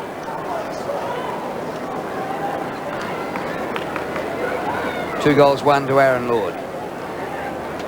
Just reminds me a little bit of Adelaide against Geelong. Won easily, but Malcolm Blight probably as angry as any game this year. Well, their only wins in the last 11 weeks have been against Collingwood, Geelong and Hawthorn. There's no big raps on any of those. They are down in the bottom echelon of the competition. So it just shows you where the Crows have gone from premiers 2 years in a row to where they are now. And obviously the excuse is that they've missed half the team through injury. Robin. Kick by Robin. 2 against 2. Drop mark by James. Comes to Ben Hart. Showed him the ball. Says it's mine. Easy. Great kick. Tyson Edwards very good. Well in the half-forward line, Tyson Edwards. Kick 4. Good catch. Yep. Robin. His brother Matthew is on the bench. Looks like hamstring problem. Lloyd gets the ball wide to Obst. Ball appears out of the shade in the sun. Ormond Allen. Hart just does everything so easily. Wouldn't even need a shower after this game. Rashudo, what a kick across the ground. Oh, he's left it behind, laid it like an egg, Costa. Gets going again, and he fumbles again. Have another bounce, Kiwi. We said these second and third efforts are very good. A chance for Jars. There's 5 seconds left, but he gives it off. And James, within scoring distance, takes the mark just before the siren. So Jarman will, in fact, finish the game not only goalless, but scoreless. When was the last time he's ever done that before? A full game too, no time on the bench. So a chance for the final nail in the coffin. Brett James. I think he's got it. No. I think that sums up Adelaide's day. Yeah. Yes, they'll probably be forced to sing the song after the game, but I don't think there'll be too much gusto about it. Crowd still waving flags and clapping and singing. It's a win to the Crows, and there haven't been too many of those in the last 3 months. Or 3 in the last 11 games. Yeah. That's a long time between drinks for a reigning premier. Final score, 18-17 to 11 goals 10. So in the last 5 losses in a row for the Hawks, that's been the biggest. And here's Neil Curley out there with the billiard ball. Well, Nigel, it was a good win, but it was a pretty scrappy game. Yeah, look, we had periods where we were playing very well, and long periods where we had a lot of the ball and we didn't make use of it, and that might be some of the problems that we've had this year, and really we should have played a lot better, but we've got the score on the board and the 4 points, and we look forward to next week. Have we seen a new wingman being born? Last 3 games on the wing? No, I don't think so. It's a little bit that I'll play it probably a little bit defensively, and Malcolm wants me to try and just give us a bit of drive in the midfield, and I've enjoyed it over the last 3 weeks, but I think my real home is probably defence. You're a pretty fit guy, and you've seen some fit guys. Have you seen a fitter guy than Shane Crawford?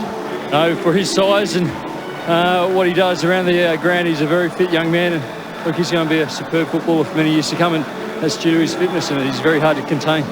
Well done, you got the 4 points tucked away. Enjoy yourself. Back to you, Drew. Thanks, Curls. Well, Smarty had a terrific game himself. 13 kicks, 16 handballs, but we talked about Shane Crawford. He's finished up with 41 possessions, 23 kicks, 18 handballs. Crows fans still give the players a big send-off. Yeah, and Bruce, when you played on the wing, you wouldn't often come across a bloke the size of Nigel Smart out there. I suppose Roosie was a wingman. Well, you only ever played wing when you were young and quick. The older you got, the further back you played, which is as Nigel Smart played today. He played somewhere between half-back and wing, and that's where we like to see Nigel Smart doing best, running forward, and that's when the Crows look good, is when Nigel Smart's doing it, Mark Rasciuto's doing it. Both of them had plenty of touches, but just the possession, the disposal today was atrocious by both teams. The Crows trudging off as though they've been flogged, actually, aren't they? They're acknowledging the cheers of the crowd, but... In the last 2 years, we've seen such high standards set. And I think deep down they know that the finals are probably out of reach, and after what they have achieved in the last 2 years, we see Matthew Robran there. Just about a minute ago, he caught up with Jonathan Robran, they shook hands. His brother, of course, played for Hawthorn. They have set such high standards that perhaps even a win today, they knew it wasn't a great win. It was just the 4 points. Well, Matthew Robran was no way to finish his 100th game on the bench with a hamstring injury.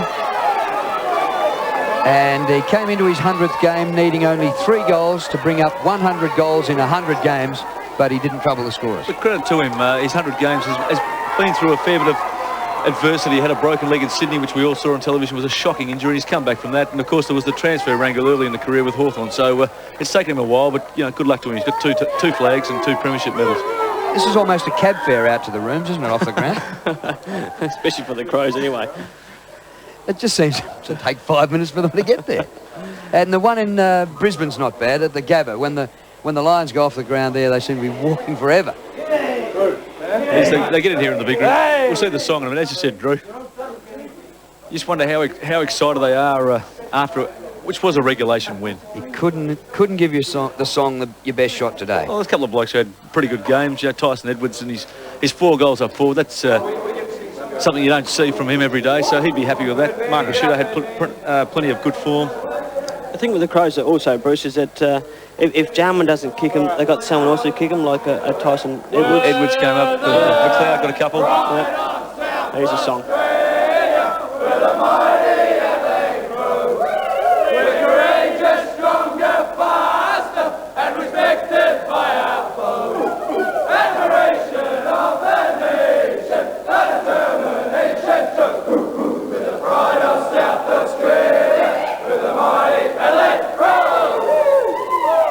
Well, there are a couple of big grins there. Kane Johnson looked pretty happy with himself for that last goal of the game. Brad, is there an obligation to sing the song if you win?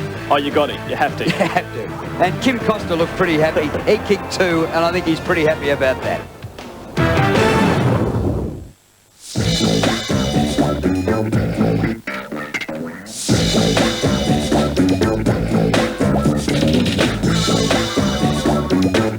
It's run-out time on Lancer Coupes from 18,490 with air. Lancer Sedans from 19,990, drive away with air. Lancer Wagons from 22,490, drive away with air. It's run-out time on Lancer. Look for the signs. It is Mitsubishi. Hurry to McDonald's for your last chance at Match and Win Monopoly. You can still win Honda HRVs, holidays to Disneyland, flying Air New Zealand, and cash from Aussie Home Loans. Taxi! Hotel on Mayfair, thanks. What are you doing? How you doing? Did you get it? Yeah, mate, she's all yours. 21 Pine Street's all yours, mate. 21? Yeah, mate, 21. Where's 21? Vinny? It's not easy buying a house, but now the Commonwealth Bank has dropped our 1-year guaranteed home loan rate even lower to just 5.29%. So we expect even more people to put their hand up. Want a more affordable home loan? Make it happen with the bank. My best friend's Betty. My best friend's Betty. My best friend's Betty. All the family's waiting to taste the things we're baking. My best friend's Betty. My best friend's Betty. Betty Crocker and me. Professor Ken Setchell talks about soy. A major breakthrough has been the discovery that soy protein is a rich source of phytoestrogens. Sanitarium So Good is so rich in phytoestrogens. So Good, Australia's #1 soy drink. Now, these are the chicken Kiev balls, and these are the chicken and cheese balls. Oh, can you get the kids to music down? Guys, can we have the music What down? are these? Chicken and cheese. Do I like them? Well, you like chicken and you like cheese, and that's Kiev. What is Kiev? It's a town in the former Union of Soviet Socialist Republics. Yeah, right. Well, they wolfed those down. Oh, that was quick. What are these? Bush buddies for the kids. Bird's Eye chicken snacks. Thanks, Dad. Fantastic savings in Spotlight's mid-year clearance. Save up to $70 off famous brand Actul bed linen, now from $59.95 a set. Downy quilts from a crazy $39 and 100% wool rugs slashed to $199. Only at Spotlight. Rush in now. What's the key to finding a super fund with no entry or exit fees? A super fund that pays no sales commissions and where profits go to members. Your key is Statewide Superannuation Trust. Super you can trust. The next television event is on 7. Dad, we're losing our brakes. We can catch it. Speeding wildly out of control. No! It's carrying a nuclear weapon. Nothing can stop it. Fire a missile at that train, we'll have a nuclear disaster. Oh my God. No way to escape. There's 1 million residents. Rush to evacuate. Just hold your breath. The atomic train is heading for Adelaide. 49-point win for the Crows, not necessarily covered in glory. 18-17, 125 to the Hawks, 11 goals, 10, 76. And the goal kickers, well, Tyson Edwards was fantastic. He got 4, and the double goal kickers are all there. And the Hawks managed 3 from Dixon and 2 each, Lord, Thompson and Crawford. Now, let's take you down to the Crows after-match press conference, and here's Curls. Mark, the thoughts on McGregor, I thought today got hold of the ball pretty good in a couple of instances. Yeah, he did. Look, you know, he's an 18-year-old on. He's probably playing a little bit before his time, but he does present himself and play in front. And, you know, we had a look at him in the ruck in the last 10 minutes, and he needs some work on the jumping bag, but we'll work on that. Brian Vicky showed a bit up forward, took some nice goals. Has he got a future at this level, do you believe? I think so. I think Brian's, you know, tricks him a bit with his marking. He just needs to work on his ground stuff, but, you know, he's got time. Are you further exposed now ruck-wise, particularly for next week when you come up against two pretty Yeah. Yeah, I was just talking to Matthew then. He was chasing his brother, which was ironical, but he just felt something go more in his back than his hamstring, but he tried to go again. So hopefully, touch wood, we might get him to the line. Is Pittman a chance next week? No, I don't think so. No. Okay. No. Malcolm, you rotated your boy Lucas off the bench there just to get a bit of a run. Did you see him find a bit of ball today? Like in the centre square there, Salmon was getting his hands on first use, but did you see a bit more out of Lucas this week? Yeah, I did actually. I thought some of his boundary line stuff was okay, and yeah, he'll. You know, his development's going to be interesting. Yeah. It's probably not this year. You're going to look at 2 years' time with him. Kimmy Costa, 2 goals on the wing. Yeah. Shut him up. No, they're bonus, aren't they? When Wingman kicked goal, he played pretty well today, Kim, I thought.